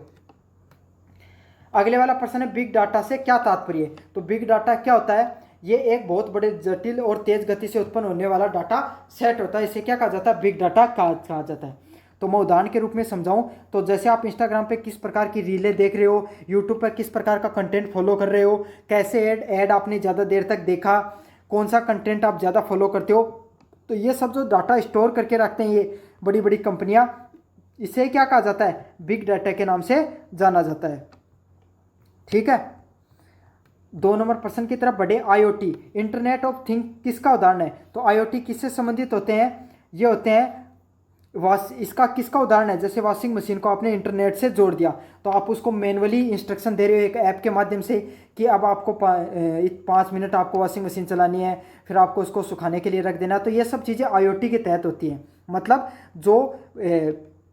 जो थिंक है, जो वस्तुएं हैं उनको इंटरनेट के माध्यम से जोड़कर समझदार बना देना क्या कहलाता है, आईओटी कहलाता है। समझ में आ गया, वस्तुओं को आप इंटरनेट से जोड़ देते हो और उसको घर बैठे आप एक्सेस कर सकते हो, चला सकते हो, उसे क्या कहा जाता है, आईओटी कहा जा सकता है। या फिर जो काफ़ी बार कहते हैं ना अपन, गूगल असिस्टेंट के तहत आपने अपने जो कमरे की लाइट है वो कम ज़्यादा कर दी, पंखा आजकल ऑनलाइन जो क्या बोलते हैं ये पंखे आने लगे हैं जिसमें आप उनकी स्पीड कम या ज़्यादा कर सकते हो इंटरनेट के माध्यम से। तो उन्हें क्या कहा जाता है, IoT कहा जाता है उसे। 3 नंबर प्रश्न है, वर्चुअल रियलिटी में उपयोगकर्ता क्या होता है। तो वर्चुअल रियलिटी में क्या होता है, कृत्रिम दुनिया को अनुभव करता है VR के अंदर। तो आपको पता है, आपने VR में काफ़ी बार मूवी भी देखी होगी, तो उसमें आप देखते हो तो ऐसा लगता है कि एकदम ये दुनिया, वास्तविक दुनिया है, वो हमारे आंखों के सामने चल रही है। तो इसका सही ऑप्शन क्या, ऑप्शन नंबर बी होगा। 4 नंबर प्रश्न, आर्टिफिशियल इंटेलिजेंस का क्या उद्देश्य होता है। तो AI का क्या उद्देश्य होता है। AI का यही कार्य होता है कि वो इंसानों की तरह सोच सकती है, इंसानों की तरह कार्य भी कर सकती है। 5वां प्रश्न है, 3D प्रिंटिंग से क्या किया जा सकता है। तो 3D प्रिंटिंग का यही कार्य होता है कि वो वस्तुओं को ठोस रूप से प्रिंट कर सकता है। जैसे आपके मन में आया कि मुझे एक, आपके पास एक 3D प्रिंटर है और मुझे एक नया स्टाइलिश चश्मा बनाना है, तो आप उसको अपना जो पूरा मैप वगैरह बनाकर उसको दे दोगे, जो कोडिंग, जो आपको इंस्ट्रक्शन देने वो, तो वो क्या बना देगा, उससे आपके लिए एक स्टाइलिश चश्मा बना कर दे देगा। तो यही है, इससे आप क्या कर सकते हो, ठोस वस्तुओं को प्रिंट किया जा सकता है। और काफ़ी बार आपने सुना होगा कि 3D प्रिंटिंग से बनाया पूरा घर। तो यही सब चीज़ें वो बड़े बड़े प्रिंटर होते हैं और उनसे आप अपनी चीज़ें बनवा सकते हो, वास्तविक वस्तुएं। 6वां नंबर प्रश्न है, रोबोटिक्स किससे संबंधित है। तो आपको पता है, ये खुद से काम करने वाली मशीनें होती हैं जिसके अंदर फिक्स डाटा डाला गया है कि आपको ये कार्य करना होता है और वो वही कार्य करती हैं। तो ये स्वचालित मशीनें होती हैं जिन्हें क्या कहा जाता है, रोबोटिक्स के नाम से जाना जाता है। आपने रोबोट मूवी देखी होगी, उसके अंदर कैसे रोबोट काम करते हैं, वही होता है। क्लाउड कंप्यूटिंग में डाटा कहाँ स्टोरेज होता है। तो क्लाउड कंप्यूटिंग में जो डाटा वो कोई एक सर्वर पे स्टोर होता है। तो जैसे कि आपने देखा हो, नेटफ्लिक्स पे आपने जो मूवियाँ देखी होंगी और या फिर यूट्यूब पर जो आप वीडियो देख रहे हो, ये भी कहीं ना कहीं स्टोरेज होके रखते हैं। उन्हें क्या बोला जाता है, वेब होस्टिंग के नाम से जाना जाता है। क्लाउड होस्टिंग या वेब होस्टिंग के नाम से जाना जाता है। और सबसे बड़ी कंपनी होस्टिंग के मामले में या क्लाउड स्टोरेज के मामले में कौन सी है, अमेजोन है। आपको ये सब भी याद कर लेना है। तो होता क्या है, आपको जैसे मेरी कंपनी एक्स है, मैं इंटरनेट पे एक सबको स्पेस प्रोवाइड करवाने, मेरे पास बड़े बड़े सर्वर हैं, आपके घर बड़े बड़े कंप्यूटर हैं, सर्वर सेंटर बना रखे हैं। उसमें क्या, मैंने एक मतलब गोदाम मान लीजिए, ऑनलाइन गोदाम मान लीजिए उन क्लाउड स्टोरेज सिस्टम को। ठीक है। 8 नंबर प्रश्न है, AI में मशीन लर्निंग का क्या अर्थ होता है। मशीनों द्वारा खुद से सीखना। तो AI में जो मशीन लर्निंग का यही होता है कि मशीन चीज़ों को या जो तकनीक है या जो आपकी ज़रूरतें हैं उनको अपने हिसाब से खुद से सीख सकती है। 9 नंबर प्रश्न है, बिग डेटा को संभालने के लिए किस तकनीक का प्रयोग किया जाता है। तो बिग डेटा को संभालने के लिए किस तकनीक का प्रयोग किया जाता है, मशीन लर्निंग तकनीक का प्रयोग किया जाता है। तो इसका सही आंसर क्या होगा, ऑप्शन नंबर ए सही आंसर होगा कि बिग डाटा को संभालने के लिए मशीन लर्निंग तकनीक का प्रयोग किया जाता है। अब बढ़ते हैं 11 नंबर प्रश्न की तरफ, वर्चुअल रियलिटी का उपयोग किस क्षेत्र में बढ़ रहा है। तो शैक्षणिक व गेमिंग के अंदर वर्चुअल रियलिटी का प्रयोग बढ़ रहा है। तो गेमिंग के अंदर आप पता है VR लगाकर आजकल गेम खेलते हैं, जो बड़े बड़े गेमिंग सेंटर होते हैं वहाँ पर आप हेडफोन जो VR लगाते हैं 3D वाले, और आप वहाँ पर गेम खेलते हो तो आपको लगता है कि मैं रियल में ही ये सब चीज़ें कर रहा हूँ। 12 नंबर प्रश्न, IoT के उपकरण एक दूसरे से किसके माध्यम से जुड़े होते हैं। तो IoT इंटरनेट ऑफ थिंग के जो एक दूसरे से उपकरण किस चीज़ से जुड़े होते हैं, इंटरनेट के माध्यम से जुड़े होते हैं। 13 नंबर प्रश्न है, AI से जुड़ा नैतिक मुद्दा कौन सा है। तो AI से जुड़ा नैतिक मुद्दा यही है, एक तो आपकी प्राइवेसी लीक होती है इस चीज़ से, और एक जॉब लॉस होती है। तो आपको पता है, जो काम 10 आदमी कर सकते थे वो मशीन अकेली कर सकती थी, और जो 10 मशीनें जो कार्य कर सकते हैं वो AI खुद एक अकेली कर सकती है और 1 घंटे में कर सकती है। तो AI बहुत ज़्यादा फास्ट है और बहुत ज़्यादा तेज़ी से कार्य करती है, इसलिए लोगों की नौकरियां जाने का बहुत ज़्यादा खतरा है इससे। 14 नंबर प्रश्न है, 3D प्रिंटिंग किससे संबंधित एक खतरा है। तो 3D प्रिंटिंग का खतरा अवैध वस्तुओं से बनाने से। तो 3D प्रिंटर से कोई बंदूक भी बना सकता है, कोई बम भी बना सकता है। तो यही है, इससे अवैध वस्तुएं बहुत आसानी से बनाई जा सकती हैं, तो इसका ये खतरा होता है। 15 नंबर प्रश्न है, बिग डेटा 5Vs का से क्या है। तो 5Vs क्या है बिग डेटा में। तो Vs का अर्थ क्या होता है, वेलोसिटी, मतलब 5 गुना वेलोसिटी से वो कार्य करता है। 16 नंबर प्रश्न है, क्लाउड कंप्यूटिंग सेवा देने वाली कौन सी कंपनी है। तो मैंने बताया था ना, अमेजॉन वेब सर्विसेज है, AWS, यही क्या करती है, क्लाउड स्टोरेज देने का कार्य करती है, और सबसे बड़ी कंपनी है पूरी दुनिया की क्लाउड स्टोरेज देने की। 17 नंबर प्रश्न है, रोबोटिक्स को नियंत्रित करने के लिए कौन सी आवश्यक तकनीक है? तो इससे क्या होनी चाहिए आपके पास? कृत्रिम बुद्धिमत्ता होनी चाहिए, आर्टिफिशियल इंटेलिजेंस होनी चाहिए रोबोट को नियंत्रित देने के लिए। मतलब आप वो नहीं सुनते हो, कोई ये रोबोट है वो मानव आधारित कोई भी कार्य कर सकता है, खाना बना सकता है, आपको चाय पिला सकता है, आपसे बातें कर सकता है, आप जैसी बातें करोगे वैसे कर सकता है। तो उन सब रोबोट्स के अंदर क्या होती है? एआई जुड़ी होती है। 18 नंबर प्रश्न है, वर्चुअल रियलिटी के उपकरणों में क्या जरूरी है? तो वर्चुअल रियलिटी के लिए आपको देखने के लिए क्या जरूरी होता है? आपके पास वीआर हेडसेट होने जरूरी है। 19 नंबर प्रश्न है, एआई का उपकरण किस क्षेत्र में नहीं होता है?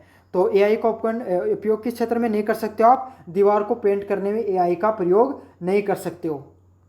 बाकी मेडिकल में, बैंकिंग में, रेलवे में जितनी प्रकार की सर्विसेज होती है ना, सर्विस से संबंधित चीज़ें होती हैं, उसमें सब में एआई का प्रयोग हो सकता है। 20 नंबर प्रश्न है, डिजिटल तकनीक का भविष्य किस दिशा की तरफ जा रहा है?